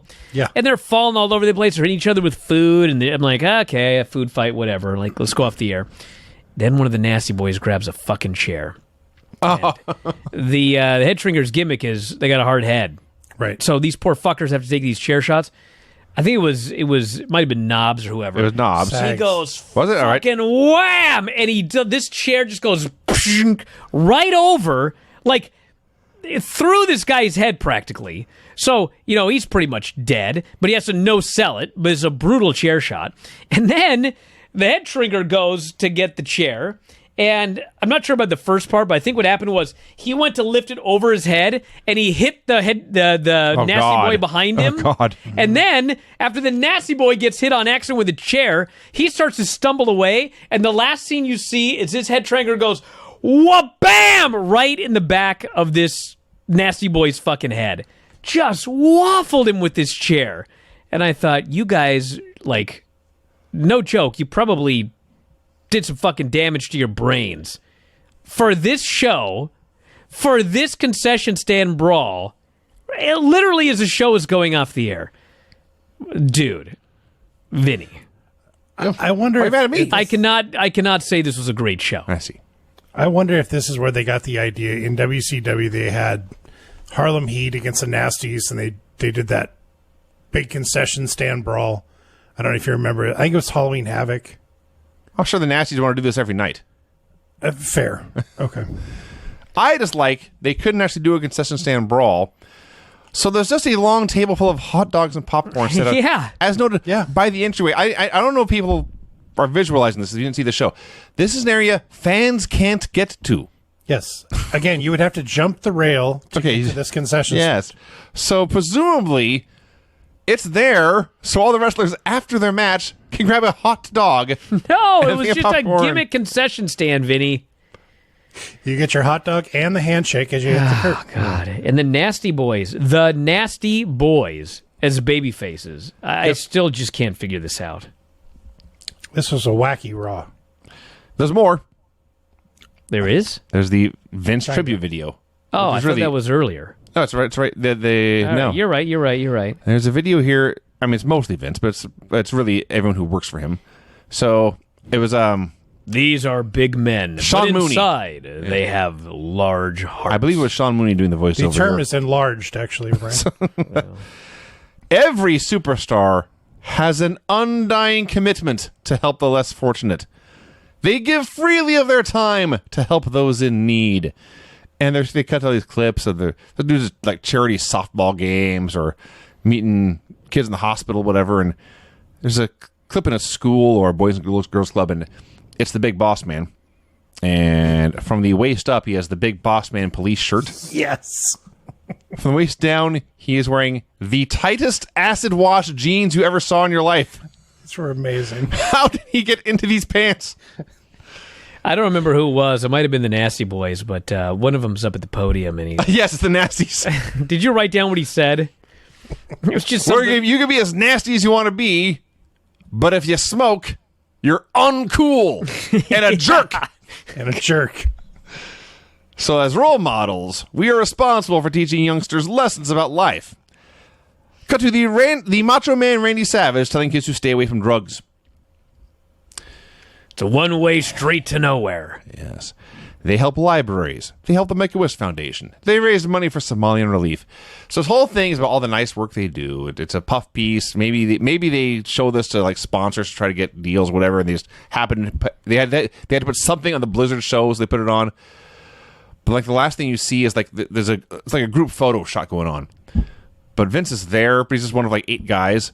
And then there's the gimmick where like most of the screen goes dark except for the circle right around Vince's head. Like Vince. And they do plug.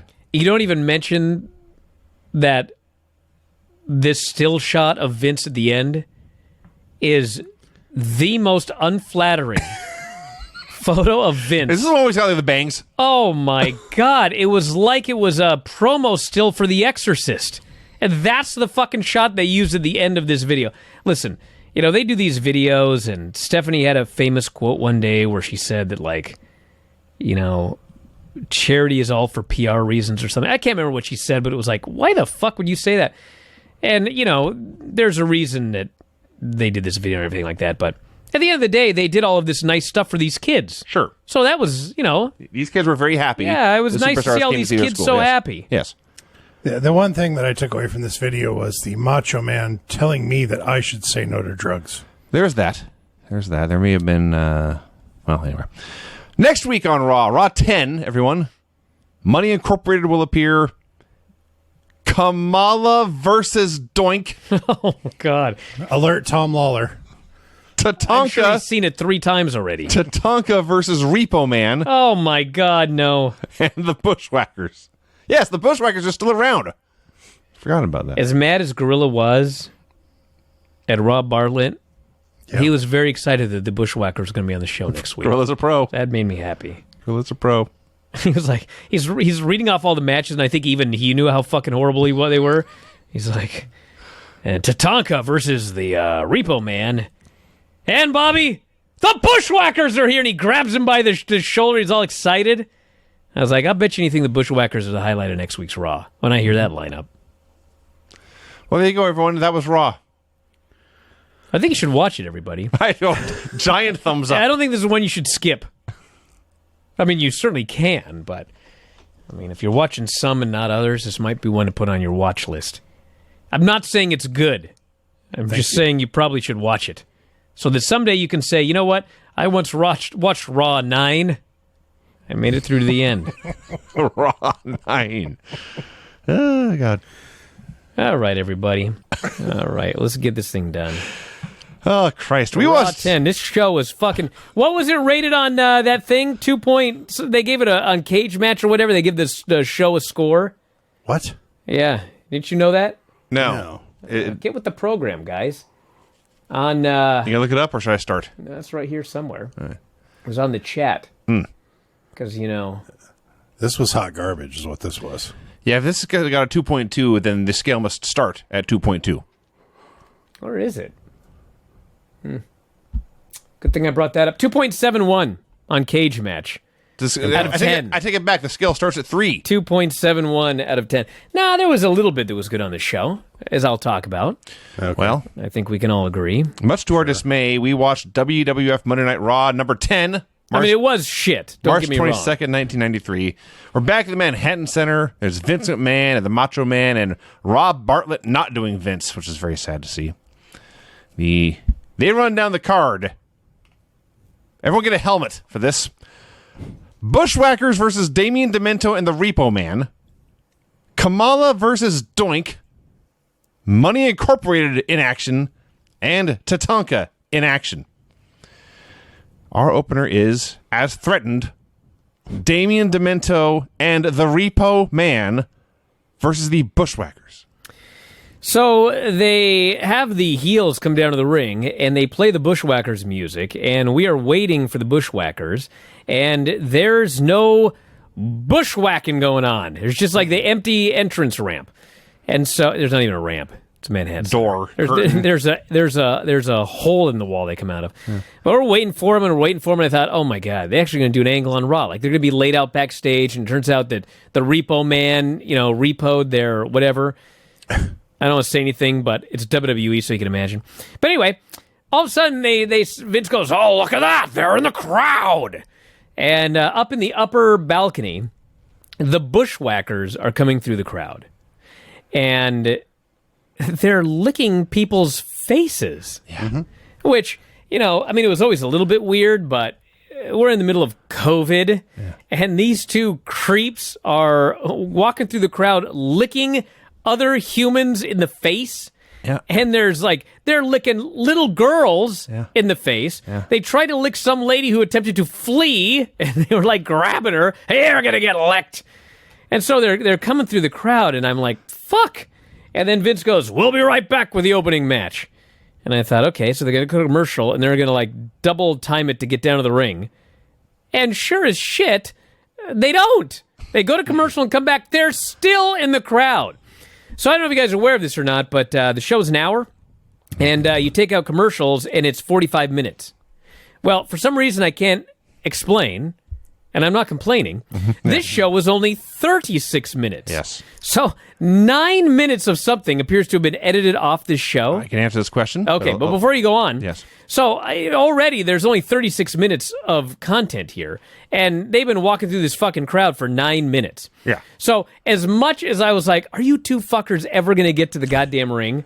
Once they got there, it was like, can you go start licking people again? Because this fucking match was horrible. It was. Fucking horrible this match was.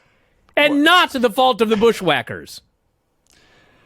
I don't even know where to begin. First, I'll answer the mystery of the I've already began. 10 minutes. I don't know if it's intentional or not, but Joe Gagne is doing a watch-along with us on Twitter. He's watching the same episode of Raw we watch every week. It's Joe Gagne. Regardless, he explained the episode is they cut out a 10-minute segment about the Michael Landon Award that Vince won, probably because of the licensed music. No, hold on, Gagne. I'm sure that's what they edited out, but it would have nothing to do with the music, because there was an Andre segment on this show that I'm sure was not the music that they played here. And they also mentioned, and I want to bring this up, Vince says, or maybe it was Penn Gill, somebody, and they said, coming up on one of our shows this weekend, Main event. we have got a special video about the best there is, the best there was, the best there ever will be. Yes. Set to the tune of Respect by Aretha Franklin. Mm-hmm. Bro, I remember this vividly. I watched that video thousands of times. And not only did I watch it thousands of times, but I was a senior in high school, and I was in video production class. So what I did was I recorded it, and then I took it to video production class. And back then, you had to use 2 giant fucking VCRs to record shit back and forth. Yeah. But I took all of the YWF footage that I could find. Oh, my God. And I literally recreated this video. I used all YWF footage to replace all of the Bret Hart footage. I kept the music in. I kept the part where it goes R-E-N and it puts the letters on the screen. Like, if Bret was doing a backbreaker, I found the Beast doing a backbreaker. Fuck, it took weeks, I think. But I don't know if I'll ever find it, but it does exist. I have it somewhere. And I fucking loved that video. And I would presume they're going to air it on whatever, but they're not going to have, obviously, the Aretha Franklin music. So I'm sure that's why it was edited out, but I can't imagine it was because of the music, because they just put in shitty music for everything. Now, was this video better when you replaced footage of Bret Hart with, for example, Redwood or Nuprin? Well, for me, it sure was. Let's see. I mean, fuck. Nuprin versus Redwood in there? Yeah, that was some good stuff. All right, so imagine I could just, I know this is a really, really old show at this point. I know there's a lot of younger wrestling fans who are only familiar with AEW and Ring of Honor and what they've seen on Raw and SmackDown the past 5 or 6 years in NXT. And imagine showing them the Bushwhackers, and they lick fans, and they do a wacky little march. And they go, hey! And that's it. That is the extent of what they do. That's the whole act. There's no...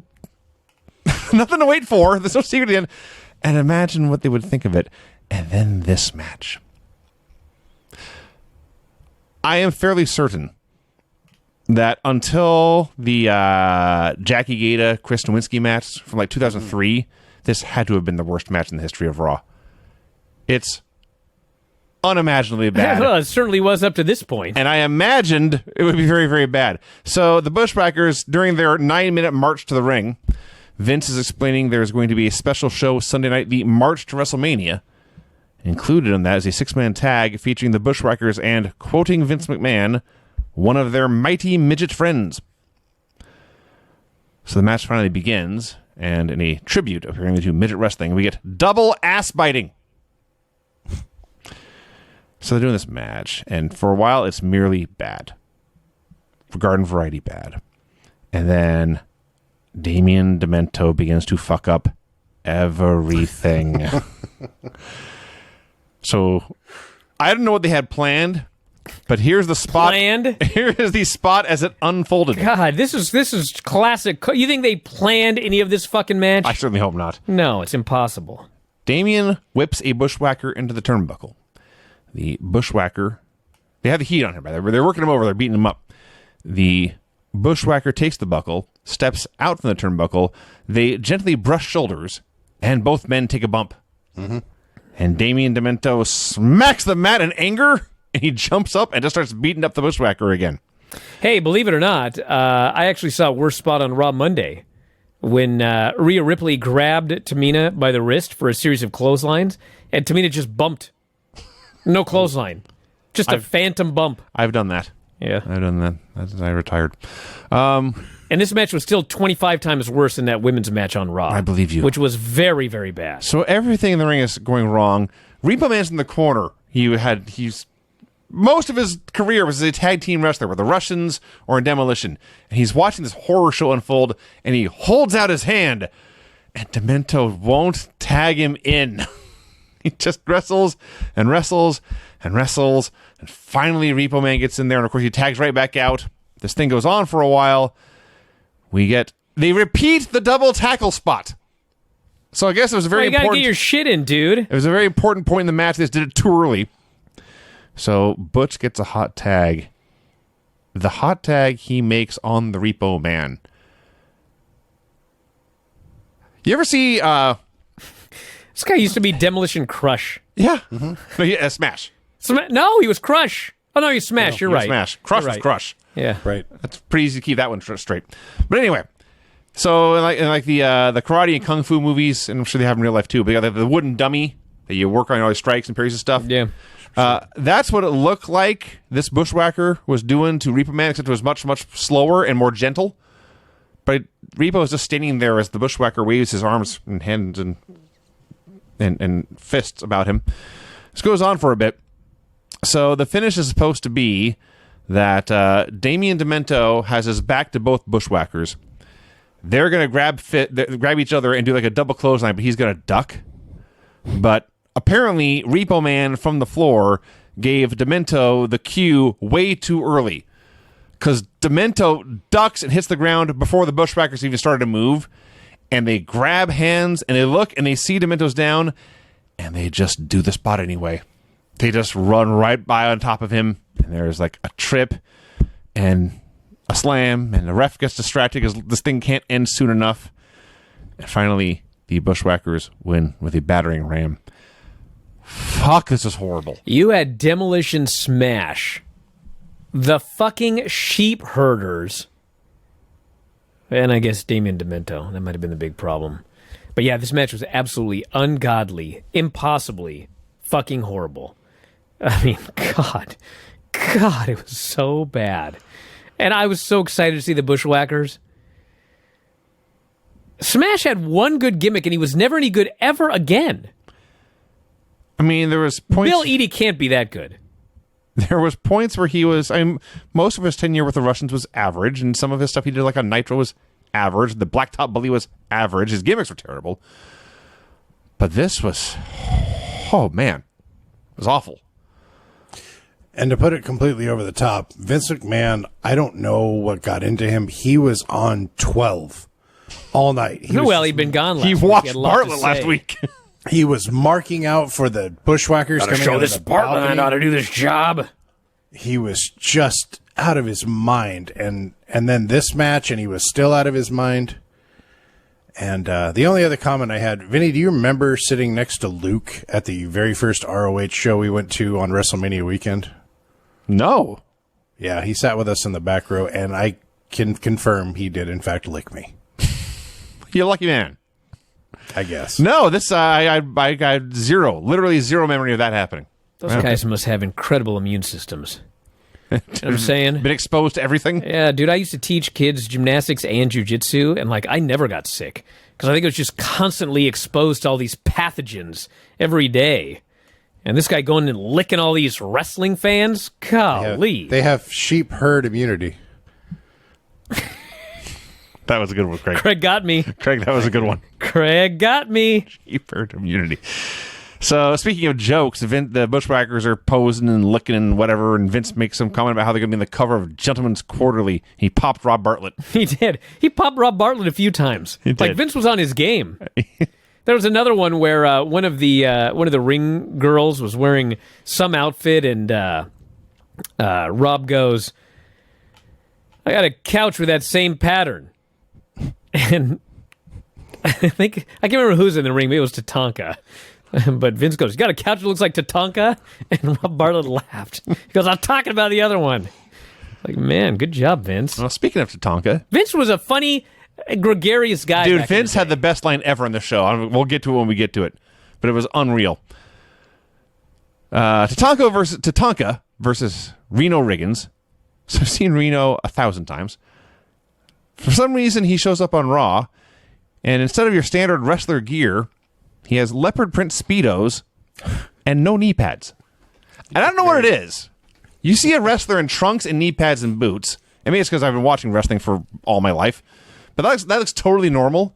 Sure. You take his knee pads off, and 9 times out of 10, suddenly it's like suggestive and lewd. Well, he's wearing less clothes, Vinny. But it's his knees. It doesn't matter. You're seeing way more skin. Am I that sensitive to knees that they're apparently? Cover those kneecaps up, boy. Yeah, in the old days, you had to cover your knees, Vinny. Yeah, Vinny's from the 1920s. Apparently. Yeah, I mean, look at him, but... What match are we talking about? Reno Oh, yeah. Riggins. Hey, fuck, let me tell you something, everybody. This fucking Reno Riggins, until Ted DiBiase showed up, this guy was the best worker on the show. Yes, by like absolutely. 1,000. Yes. Yep. Like when I was a kid, it's Reno Riggins. I guess I wasn't a kid, but I was 18. I didn't know what the fuck was going on. I was busy making RESPECT videos with Nuprin. But anyway, not that kind of Nuprin. So this guy comes on, and I'm like, oh fuck, Reno Riggins of all people, this jobber. And then he gets in there, and he was fucking great. Like legitimately, not even he was good. He was great. And he worked fucking rings around Tatanka. And I'm just sitting here thinking, and it's not like Reno Riggins was fat or too skinny or, he was a muscular dude. He had a mullet like everybody else. Everyone in this match had a mullet. The referee had a mullet, Tatanka had a mullet, and Reno Riggins had a mullet. So they all have shitty mullets. Yes. They all have these shitty mullets. He's a big, strong guy. He had a better physique than Tatanka. And I'm like, why is this guy, aside from the fact that he's the Native American Tatanka, they came up with a stupid gimmick for him. Other than that, why does he have a job? And Reno Riggins, why can't Reno Riggins, Reno casino cheater, why can't he have a job, but Repo Man has a job? Reno casino cheater. Yeah, Reno Riggins, you're rigging the Reno casinos. I see. Fucking name, you didn't know that, you idiot? What do you think Reno Riggins was? The guy with the last name Riggins. From the Riggins family? Yes. Oh, I got a great name for our son, Reno. Well, the Reno part was weird. You never knew why he was called Reno Riggins? That's news. God. Here's a card counter. God, Jesus, Vinny, please. I love how angry this makes you. Well, no shit, that's what Reno Riggins is. Bro, is anybody listening to this within the sound of my voice like, what? Reno Riggins? I just now got it after 46 years. Anyway, he's a great worker. He was better than anybody on this show. And given the match that DiBiase had, he may have been better than Ted DiBiase as well. But God, he was fucking great. It was the only good thing on this whole entire show. But it was good enough that I got to watch this match for 36 minutes and enjoyed myself. He was great. He did take a backdrop here higher than like the ladder Cody was on Dynamite. high in the air. You ever heard of Just Incredible, Vinny? I have, yes. Yeah. And it sounds You realize if you say it fast, it's just incredible? I think Kurt Angle pointed that out. When you saw that, you're like, God damn, he's right. Never thought of that. Got a point. Just incredible. Olympic medalist. They announced Andre the Giant as the first entry into the World Wrestling Federation Hall of Fame. And they had a very simple, elegant, and sweet Andre memorial video. Just nice, soft piano music playing as he destroyed men over the decades. And they had mostly WrestleMania era stuff, but some older stuff as well. And it was very, very nice. It was so patently obvious. I mean, this actually might surprise you, Vinny, but everybody else. You know that sometimes Andre stood on a box? What? Yes. They had a shot of Vince McMahon standing next to Andre, and he lovingly looks up, and Andre lovingly looks down, and Andre's like, Andre's waistband is at Vince's chest. Vince is not short. And they go immediately from that to immediately to Andre standing next to Bob Uecker and choking him. Yes. Yep. And it's like, maybe that wouldn't have been the best. Like if I were in 12th grade video production class, I would not have gone from the one shot to the other shot because that was ridiculous. Maybe he was holding Bob up by the neck, you see. No, he was not. But yes, if you watch this video in the Mania 3 stare down, you would assume that Andre the Giant is 4 inches taller than Hulk Hogan and 4 feet taller than Vince McMahon. Correct. This guy says, I only ever knew him as Reno in WCW. Different Reno! Yeah, multiple Renos running around. Money Incorporated versus, I believe it was Scott Prince and Jeff Armstrong. Which was the guy who actually had a worse haircut than Lance? Which guy was that? I think it was Scott Prince. There was a guy on this show, everybody. It was appalling. He had a flat top and a rat tail, okay? But, as shitty as a flat top and a rat tail is, he shaved Yes. around. Yes. So the rat tail was disconnected Yes. from the flat top. He went to a barber Yeah. and he said, you know what I'd like? Short on top, long in the middle of the back, but not the whole back. Right. You know what a rat is, barber? And then shave around, the only hair I'll have when I go bald. Shave that part off. Yeah, it was exactly reverse meal pie. The reverse Caesaring.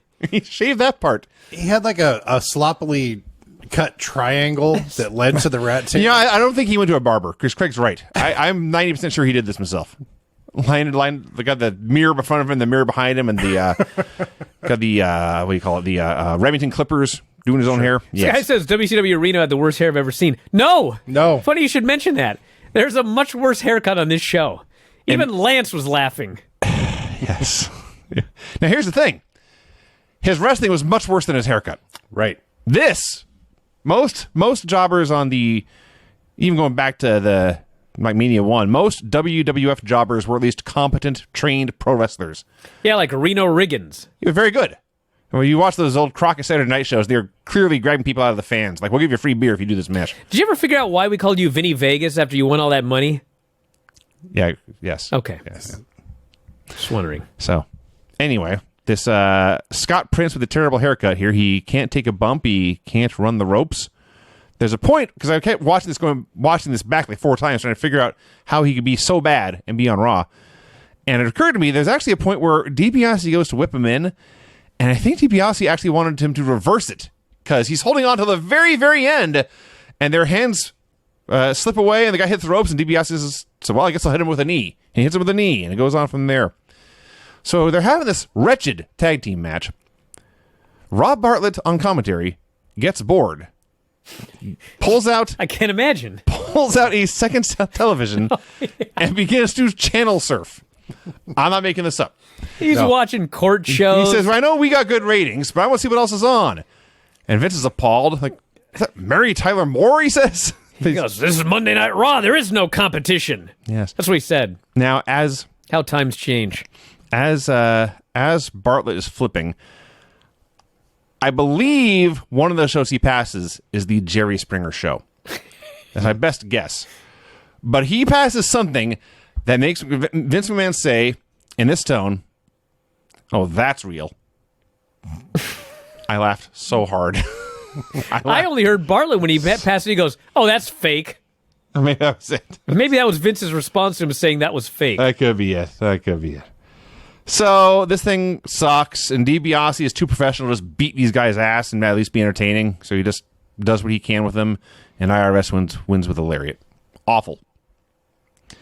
But much better than the Bushwhackers match. Gene hosts the WrestleMania report, where again he promises WrestleMania 9 will be the greatest WrestleMania ever. There's a double main event. You're about to find out why Raw is uncut, uncensored, and uncooked. Apparently. Did I get them all right? I believe so. Wow. Yeah. So the double main event, of course, begins with Bret Hart versus Yokozuna for the WWF title. And next weekend on both Superstars and Wrestling Challenge, you can see a contract signing. Wow. Megamaniacs versus Money Incorporated. Undertaker versus Giant Gonzalez. And then, of course, Gene plugs the toga party. Everyone will be wearing a toga, he says. They ship me my toga. It has as much fabric as a roll of dental floss. What is he talking about? This is not a selling point. No. I don't want to order a pay-per-view to see Gene Okerlund near nude. But then he did get into the selling points. He promised, and I wrote it all down, you will see at WrestleMania 9, Caesar's Palace will be transformed into an opening procession, Egyptian guards, belly dancers, wild jungle beasts, Vestal virgins. And he pauses and then says, yes, Vestal virgins. Yes, the ones watching the show. Craig. Wow. So he throws it to Macho Man, who he claims to be carried down to the ring by on an Egyptian sedan. I'm not sure why the Roman-themed show has Egyptian guards and Egyptian sedan, but whatever. And Macho, of course, is very excited about these Vestal virgins. Sure is. He's all excited about the Vestal virgins as he starts sticking his tongue in and out. Mm-hmm. Yeah. I was like, fuck. The funniest line you didn't even mention was when Gene goes, Caesar's palace will be transformed into a, what did he call it? Opening possession. No, he said something like it's going to be turned into like, he had a... the Roman Colosseum. Yeah, he goes, Caesar's palace will be turned into a Roman Colosseum. Yes. Yes, Caesar's palace. I don't know. Unusual. I thought they might turn it into, I don't know. Doink versus Kamala. So Kamala's gimmick, I realize Mariachis or something. Kamala has been saved here by the Reverend Slick, but still, his gimmick is that he's a cannibal. God. Vince calls him a kind-hearted individual. So Doink comes out. First, it's very important for the finish. He has a present with him, like somebody's birthday or something. But he takes this cannibal and he just ties this geek in knots. And it's awesome. Doink is the highlight of the show. Although Randy Savage declared him to be the worst clown that ever lived. Wow. I'm sure that's not true. In fact, it's verifiably not true. Yeah. But anyway, yeah, he's doing this match, and I was entertained. Am I going to hell? I was entertained by this match. By Doink? It's good. Yeah. Oh, Doink is awesome. Yeah. And the post-match, I was really entertained by. Okay, now you're going to hell. So No, I'll explain it. Kamala starts to make his comeback. We go to commercial. When we come back from commercial, they are already fighting outside the ring. Doink hands his present to Kamala. Kamala is overjoyed to get this gift and doesn't notice when Doink rolls into the ring and wins by countout. Yes, he was distracted by a present. And on top of that, as you noted, the present is empty. Mm-hmm. And Kamala is so sad that there's nothing in the box. He doesn't understand that you got to turn a guy over to pin him, but he understands that in this box there's supposed to be a present, and he didn't get one. So then, this is very clever. They have a chase. Okay. Craig, what's happening over there? And they're I just remembering the chase. Is Dave in your house? chasing each other, okay? And I think it was Kamala goes under the ring. Right? Or was Yes. it Doink? I think Doink went under the ring first, and then Kamala goes after him. Kamala gave chase. So Doink goes under the ring. He comes out the other side. Kamala is under the ring. And this is actually clever. Kamala grabs his steel folding chair. And what's supposed to happen is Kamala's supposed to start coming out, and Doink whacks him in the head with his steel chair. But the way they did it was clever. Kamala goes under the ring, and he starts pushing on the apron, so you see the apron coming out. And then Doink swings and he whacks his chair into the metal bar that holds the ring up. So it sounds like he just waffled this guy right in the head. So he waffles him a couple of times, and then he goes. I forget what happens, but anyway, Kamala comes out the other side, and he's going to sneak up behind Doink. Yes. And he, on tiptoes, Yes. with his hands like this, sneaks up on Doink. And he attacks him from behind. So Doink starts selling and he starts running, and they do another chase. And the best part of the chase is Doink starts running through the tiny little narrow thing that they have that goes to the exit or whatever, the curtain. Mm-hmm. And the first time I saw it, he starts running, and all of a sudden he starts selling his face. Did you notice this? Yeah. It was pointed out to me later at another time. So I rewound it. And I'm like, what the fuck happened? So I watch it second time, and he starts running, and he goes like this. And I thought, did that fucking fan just punch this fucking guy in the face, and he sold it? Well, as it turns out, as he was running back, some fan, I'll use the term fan, reached over the barricade and grabbed Doink, his wig, and I think he fully unmasked Doink. But they cut away very, very quickly. But this dude grabbed a handful of Doink hair and unmasked this guy as they were fleeing. And that wasn't the end of the show. But that was how they finished. No, it was not the end of the show. No, they had an hour afterwards, even though this was only a 36-minute show. Now, I will say this. At least this at the end, because this finish made Kamala look like the dumbest wrestler of all time. He was distracted by a present and Not lost. knowing how to pin your opponent doesn't make him the dumbest wrestler of all time. There's that too. But then at the end, he fooled Doink and outsmarted him. So at least he was the second dumbest wrestler of all time behind the heel Doink. He was not the dumbest wrestler in this particular match. So there's that. I did laugh when he came down to the ring and Bartlett goes, totally deadpan. He goes, got a haircut. And I looked, and in fact, for reasons I cannot explain, Yes. they gave Doink a haircut. Doink had two sets of gear. One was like red and blue. This was blue and green. It's much uglier. But he also had two wigs. And one has like long, stringy green hair. But this had a big green afro. I like to think that maybe Doink had been in the back and he was pressured to cut his hair. Stranger things have happened. By the way, on commentary here, Vince was talking about a WrestleMania match pitting Kamala versus Bam Bam Bigelow. Yeah. Which, like 90% sure didn't happen. That's right. It didn't happen, did it? No. I don't think so. Yeah. They plug WWF Mania with Todd Pettengill.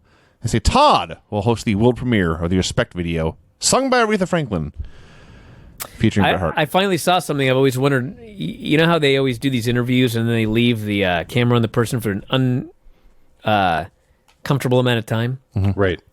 So Todd Pettengill's plugging the show and he goes, kids, make sure you're up for, what's the name of the show? Mania. Kids, make sure you're up for WWE Mania.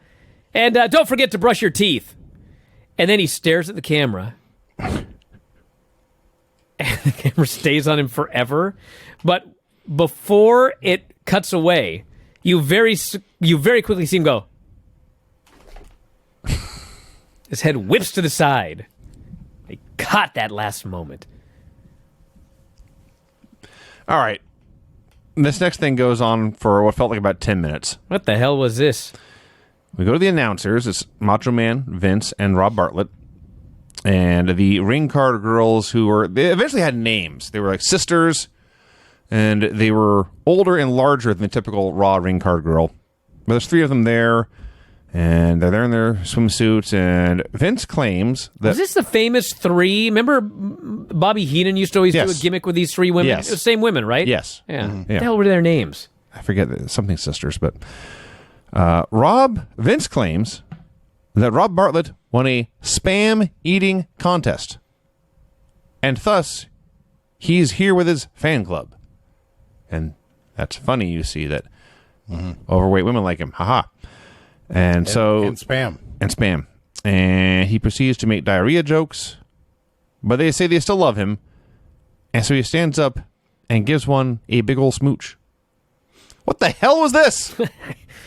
Well, Vinny, this was Vince McMahon's idea of comedy. That's what it was. It was uncomfortable is what it was.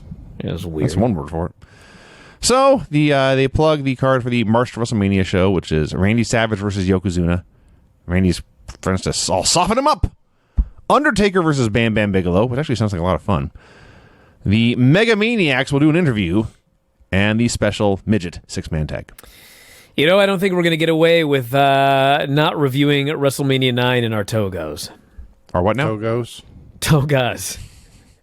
Thought maybe Dick might come over. But yes, I think we're going to have a toga party. How short is your toga? And above the knees, Vinny, so... Good to hear. You might want to stay on that side of the room, buddy. But anyway, I think we're going to have to do that. We got a ways to go, right? I just tried to... No. A couple weeks. Like in 2 weeks. I just tried to search for toga and Google Images. It says, not making this up, there was an error. Please try again later.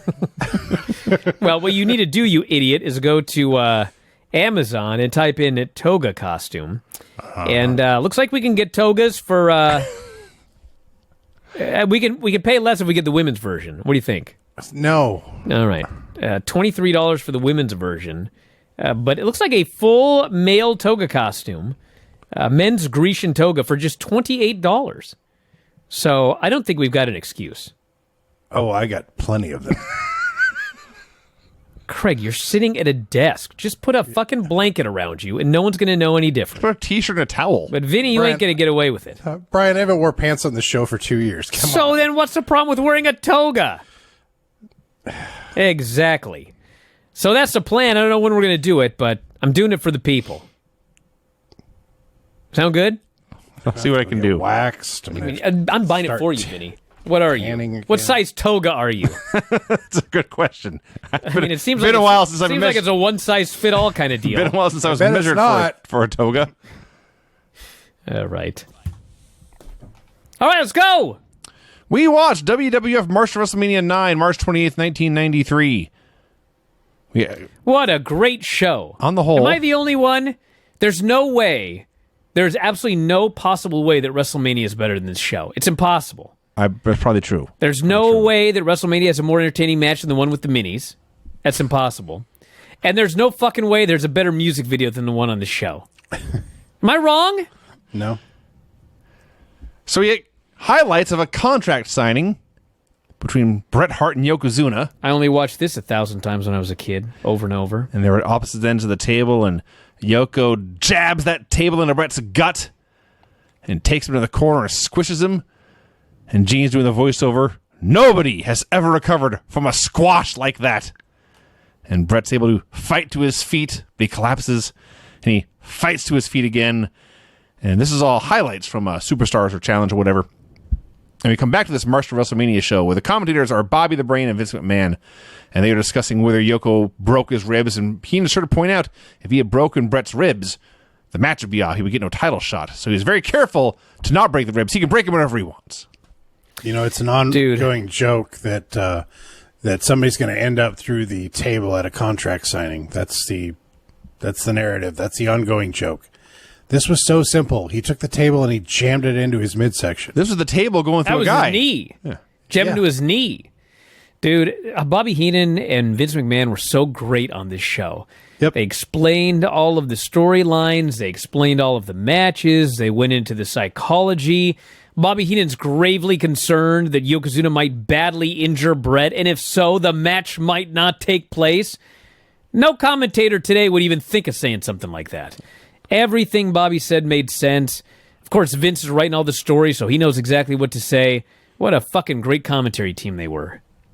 Tonight on the March to WrestleMania, we get Yokozuna versus Randy Savage, The Undertaker versus Bam Bam Bigelow, and the Mega Maniacs will appear. And Vince is announcing the matches. Shitty card. Vince announces the matches, and then Bobby gives his thoughts. And Vince says, it'll be the 500-pound Yokozuna versus the Macho Man, Randy Savage. And Bobby's like, Yoko's on a roll. I know Bret Hart's paid off Savage to take out Yoko, blah, blah, blah. So he gets the Mega Maniacs, Vince does. And Heenan says, I don't feel good about Money Incorporated. Things are looking good for them. This match. And finally, Vince just looks at him and cries, oh, shut up.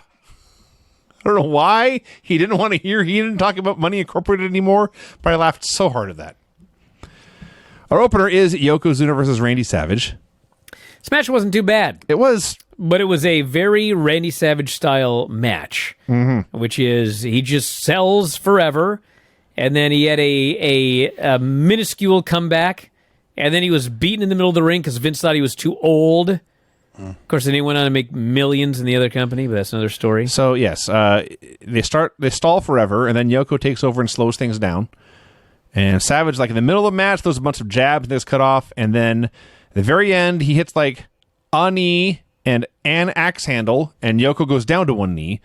And so Savage goes back up top, but Fuji jabs him in the leg with the Japanese flag, and Yokozuna hits a belly-to-belly suplex and pins him.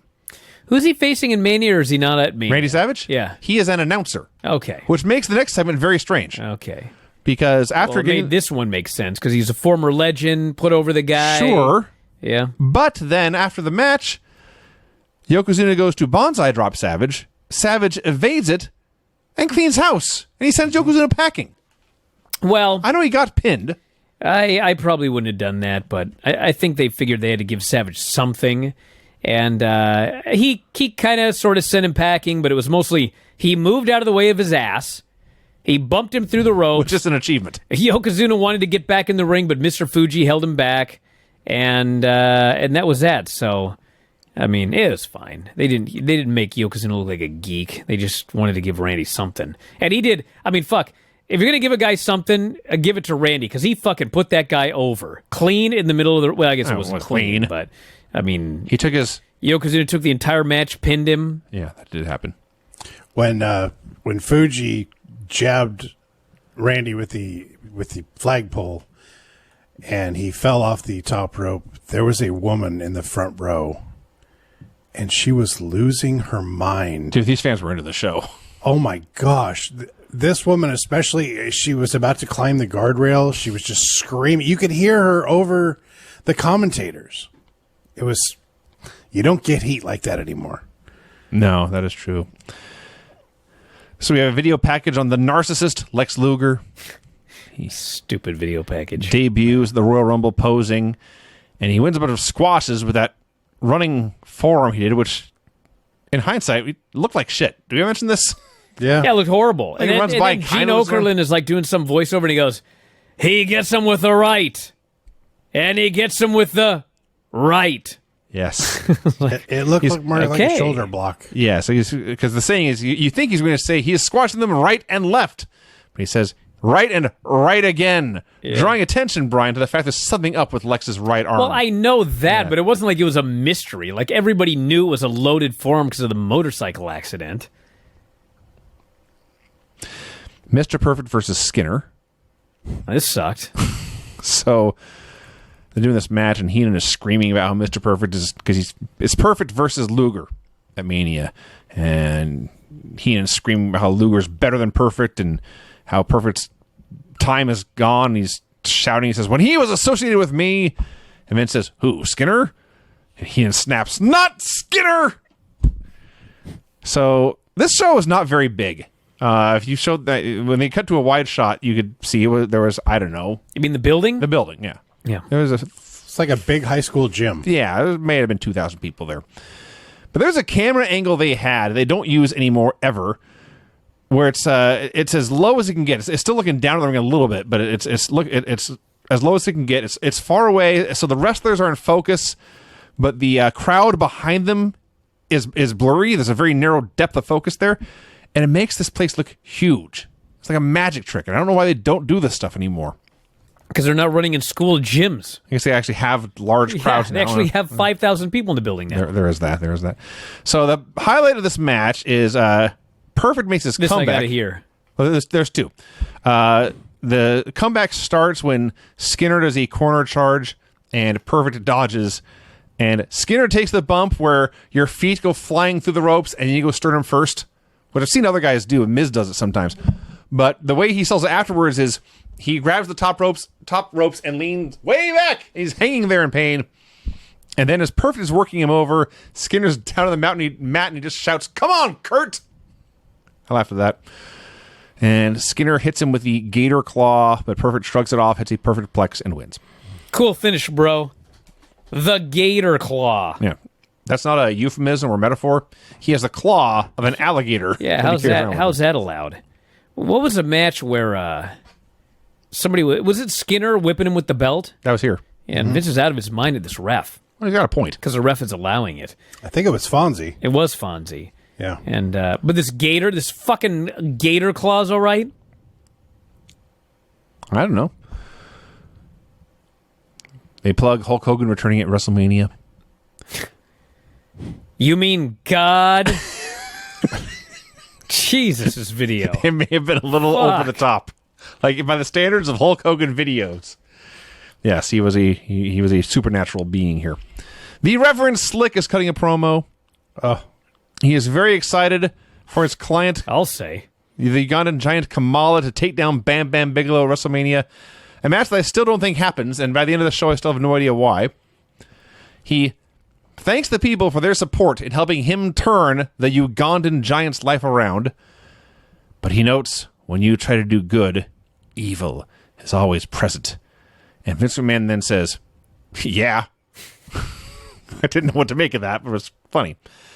So eventually Slick calls out Kamala, and Kamala's music plays, but he won't show up, and so Slick has to go get him. Go to commercial, so they come back. The match is Kamala versus Kim Chi. And God. Kamala against Kid. So at this point, I was like, I ain't making it through this show. Like, fuck these two. They can watch it. But this, coincidentally, was when the show turned around. Not the match itself, because the match was very bad. Say. It's Kamala versus Kim Chi.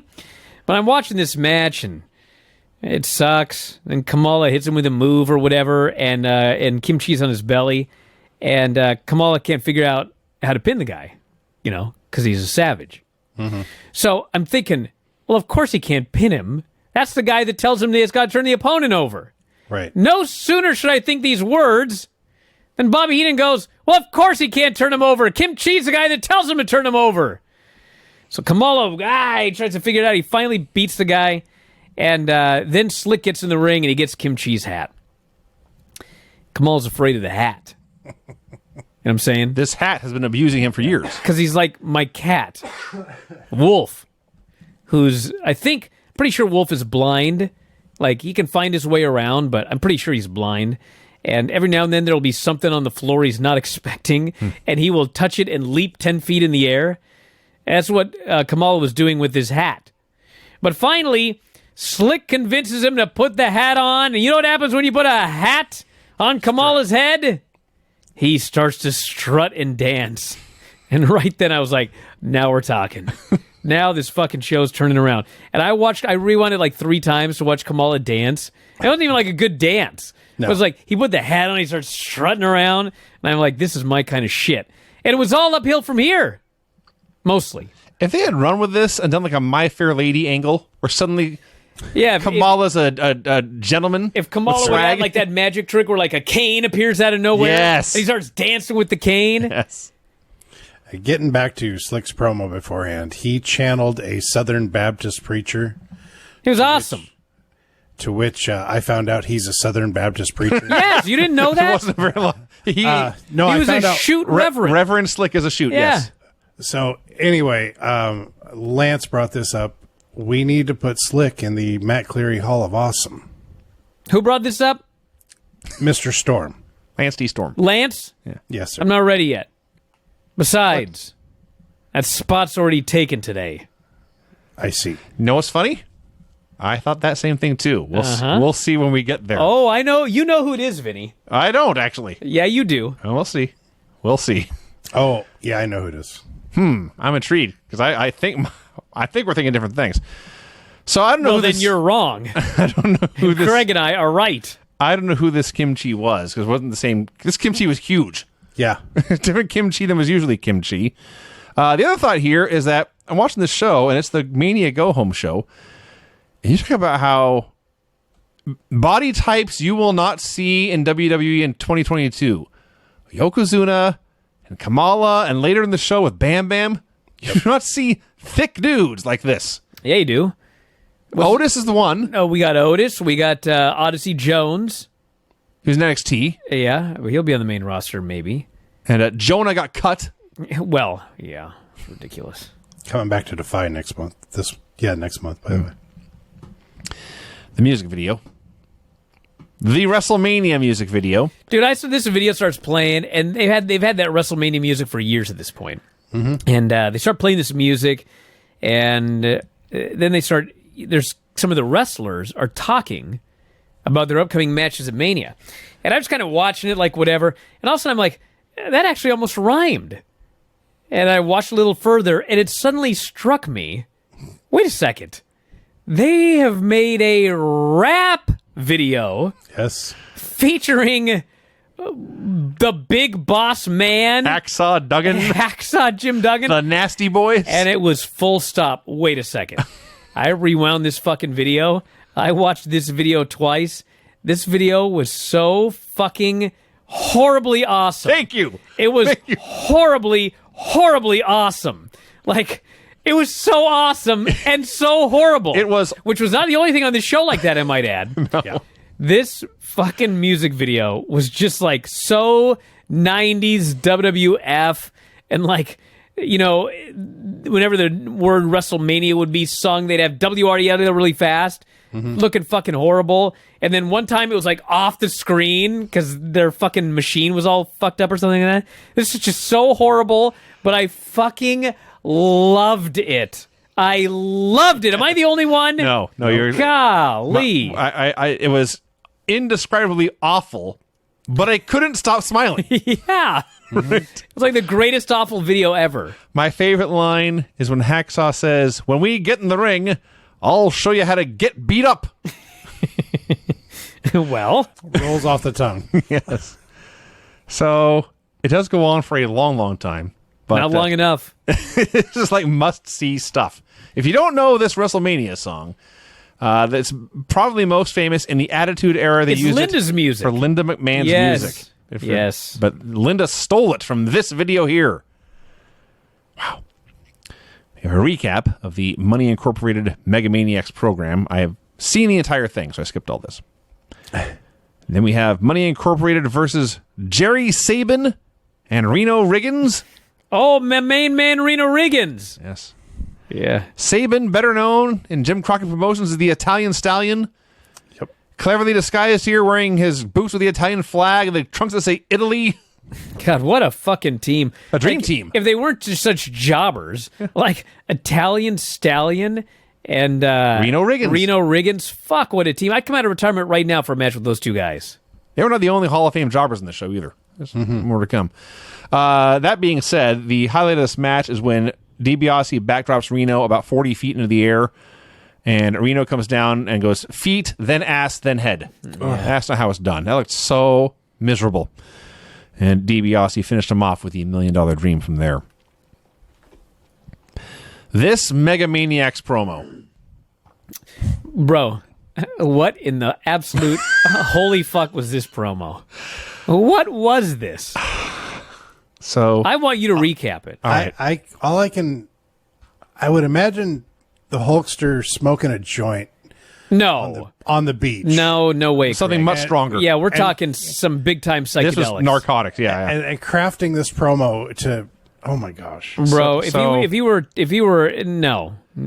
So before we get to the promo itself, we were talking about that fans were into everything in the show. You ever heard of ayahuasca? I have. I mean, that's what I'm thinking I've also when I heard this fucking ayahuasca. promo. Before we even get to the promo, I want to mention how we were talking about the fans were into everything. The Mega Maniacs come out, Real America is playing, and there's grown women dancing to Real American. That's a catchy tune. Never occurred to me that this is a dance I song. saw grown men rapping to the WrestleMania theme, so I've seen it all, dude. I guess so. So They were paid, to be fair.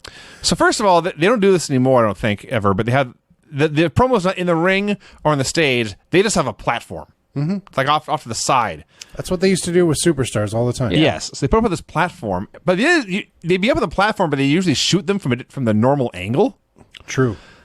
They bring the platforms, they appear, and the camera dude gets down on the ground on one knee and looks up.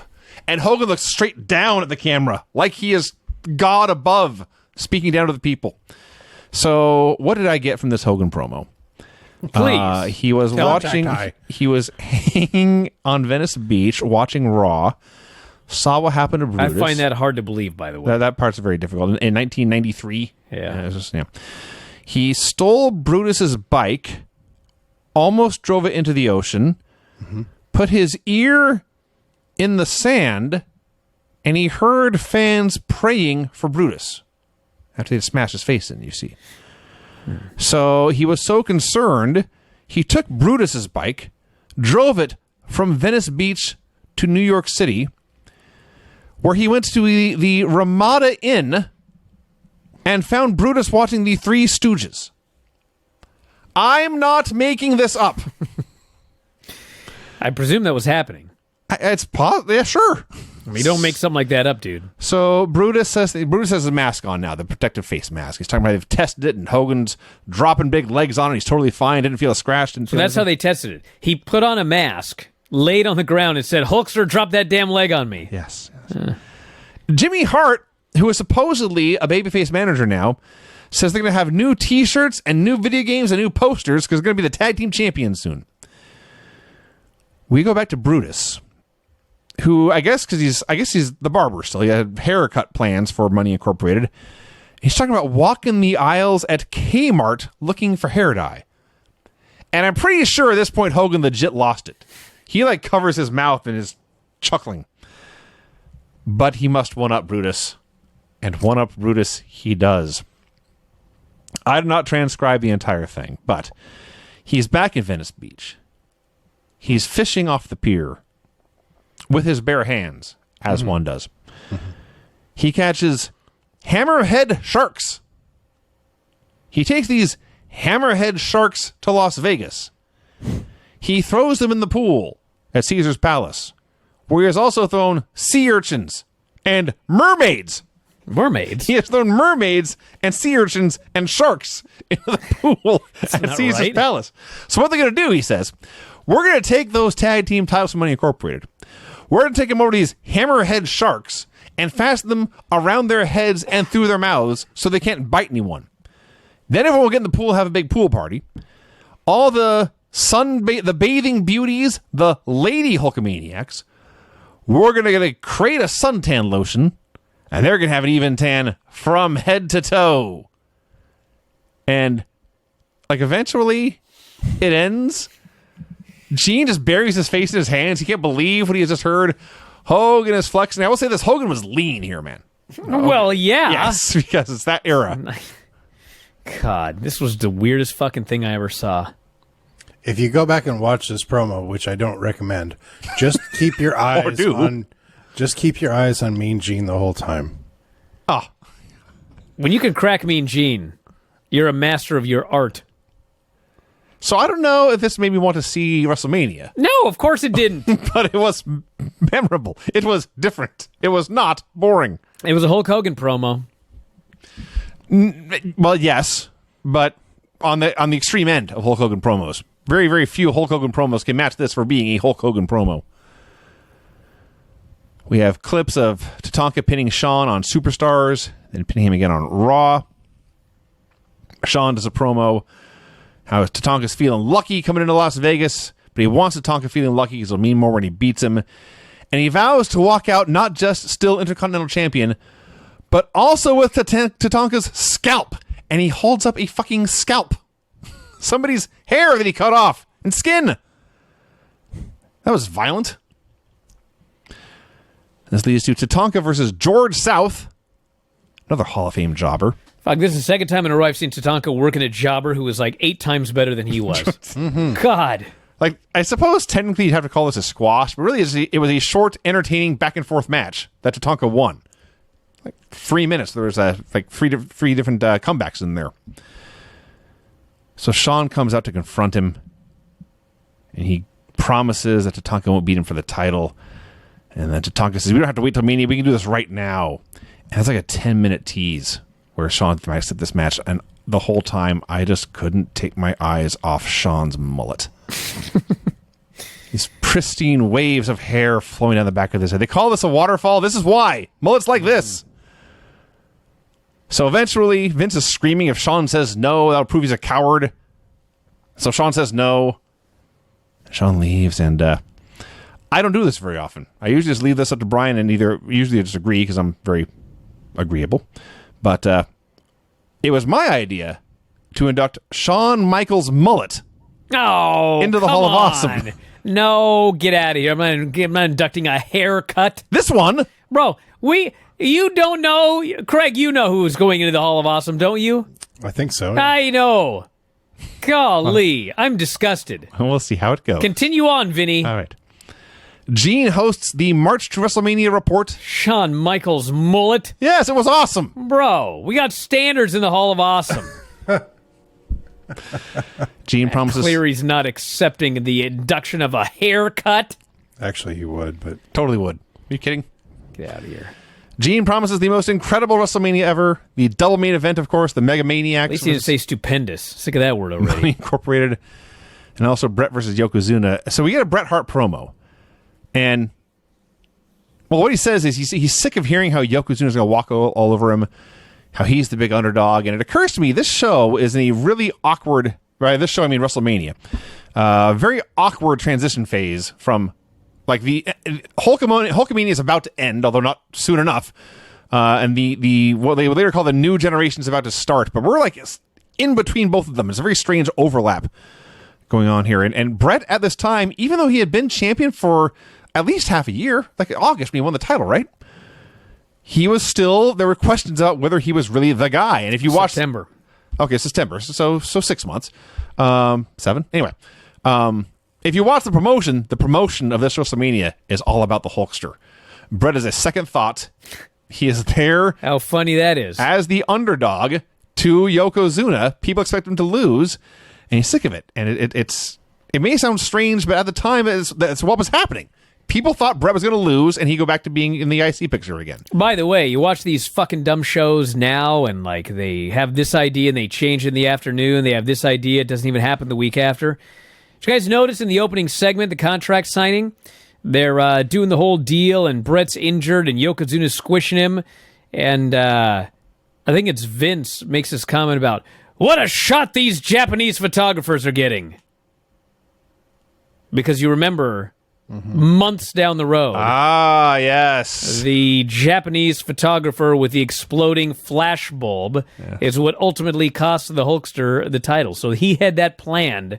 Maybe not that specific instance, but he had that planned as a Yokozuna finish for way down the road. Save that in your back pocket, he says. Also, I must point out that Bret says that Yokozuna is very worried about losing face in this match, but he may end up losing a lot more than his face. Well, that sounds awful. Gene then plugs Doink versus Crush. God. They go to a fucking video of Crush in Hawaii. Oh, my gosh. And he's on this boat, and he goes, there's two things I love in this life. Wrestling and diving. And he's with two of his buddies. And I bet these were probably actually his buddies. But his buddies weren't used to him doing this stupid accent. And they probably were like, what the fuck is this? And he probably felt stupid. But it's his job. And I'm watching this thing thinking, this fucker don't dive. I'm like, get out of here. Then all of a sudden they have a shot of him diving. He's underwater, swimming around. Spearfishing. Yeah, so I was like, wow, it shows you what I know. But anyway, this was ridiculous. Embarrassing.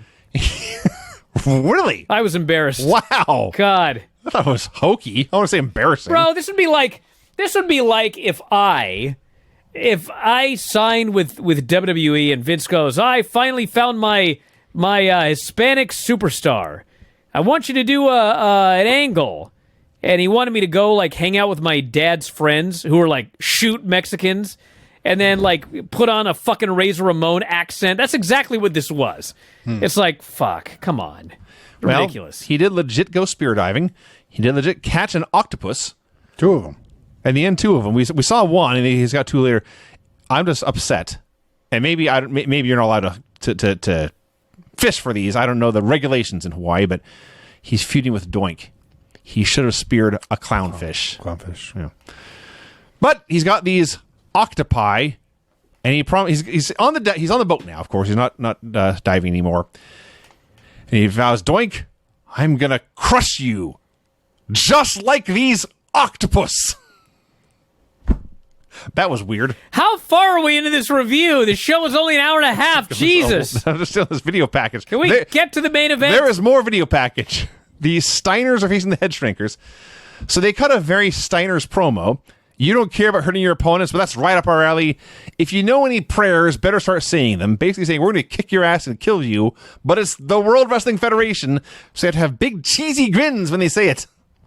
And then once again, Gene promises trumpeters, jungle beasts, Vestal virgins, Egyptian guards, and belly dancers. But up next, Brian, in Gene's words, the mighty midgets. Boy, were they ever coming up next. So it's Beverly Brothers and Little Louie, who looks exactly like Jack Black, versus the Bushwhackers and Tiger Jackson. Dude, this fucking match was the best thing on this show by miles. Trumpeting, I might add, the WrestleMania music video. They fucking start this match, and the Bushwhackers are fucking horrible. And actually, it's Luke. There's a spot where Luke's running the ropes, and bro, I mean, your fucking match you had with Stoney Edwards, I mean, multiples of this spot he does. So I'm watching this match, and I'm like, how is this match so fucking horrible? And then they tag in Little Louie. And boy, was Heenan having a field day. Yeah. Well, of course, that's Little Louie. And Tiger fucking Jackson. Okay. Motherfucker, this guy. Bro, these two went in there. And, I mean, if you've never seen, and I'm going to use a term because that's a term in wrestling, the midget spots.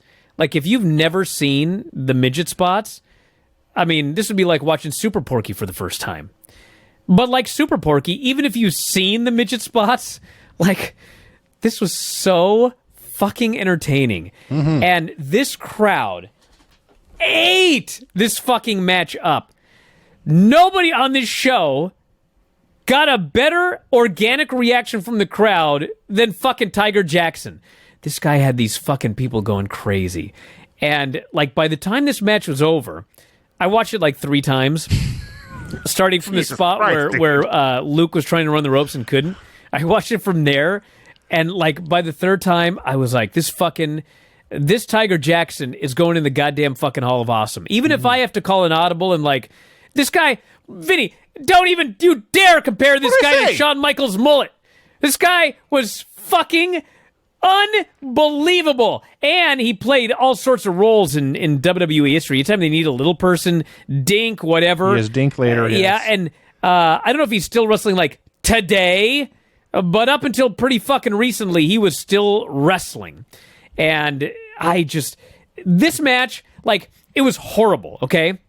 But, like, am I wrong? This was the best horrible match I've ever seen in my life. Like, it was the most... a lot of that on the show. It was the most entertaining negative star match I think I've ever seen, which is, like, impossible. I said about a Nitro match once, if it was. No, Vinny, I don't think so. Because those negative star matches were horrible. This negative star match was fucking awesome. And you never saw a worse match get a better reaction than this one. Name one. Off the top of my head, I can't. So I will not stand for any arguments for Tiger Jackson going into the Hall of Awesome. He was the best fucking guy on the show by a mile. And given that this show is better than WrestleMania 9, there was nobody on WrestleMania 9 better than Tiger Jackson. So I hereby induct him into the Matt Cleary Hall of Awesome. All in favor, say aye. Aye. Thank you, Craig. That's 2-0 or whatever. Aye. Okay. He was unbelievable. Think about how bad this match would have been without him. Oh. Bro, you got to go on Twitter, or not Twitter, Google. Google Tiger Jackson wrestler, okay? And then go into images, and then go into GIFs. I suspect it would be everything I saw in this match. Fucking night. No, he does all these spots where he spins on his head.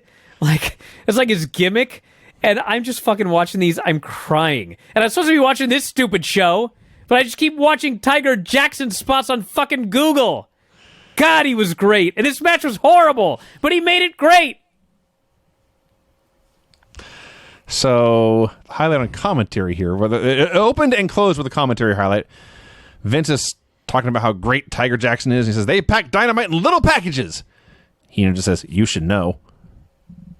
It's a dick joke. And then at the end, after the match... Thanks, Vinny. Tiger pins Louis with a diving high cross, and Heenan just declares, I didn't understand anything I just saw. So, yes, Tiger Jackson was awesome. So good. If you've seen one American midget wrestling match, you've seen them all, and this was, in fact, one of them. It sure was. They did all the classics. They did all the hits. All the hits, as they say. But it's like one of those things where the hits always get over. And it did. Like I was watching this. The one where little Louis kept kicking out and Tiger Jackson flew into the ref's arms and then the ref threw him back and then he fucking threw him. The ref's fucking laughing. The ref is laughing in the middle of this match. He can't even keep a straight face. The other highlight, and I was distracted by this because I was taking notes with Heenan doing commentary. All his jokes about the height of these two. But then they got to talking about WrestleMania, and Vince said something about togas, and he goes, Monsoon in a toga. He'll look like an unmade bed. So, sadly... Well, we're going to see a lot of that in a week now, aren't we? Yes, we are. Sadly, Tiger tagged out. Butch made a comeback. Dude, there is a point here where what's supposed to happen is Butch will throw a clothesline, and Mike Enos, whichever Beverly that is, will do a flip bump. He'll turn inside out for this, right? What actually happens is Butch takes like 4 steps and throws in the brakes and holds his arm out. Mm-hmm. And Enos is standing there waiting. So Enos has to run at him to take a flip bump for this clothesline.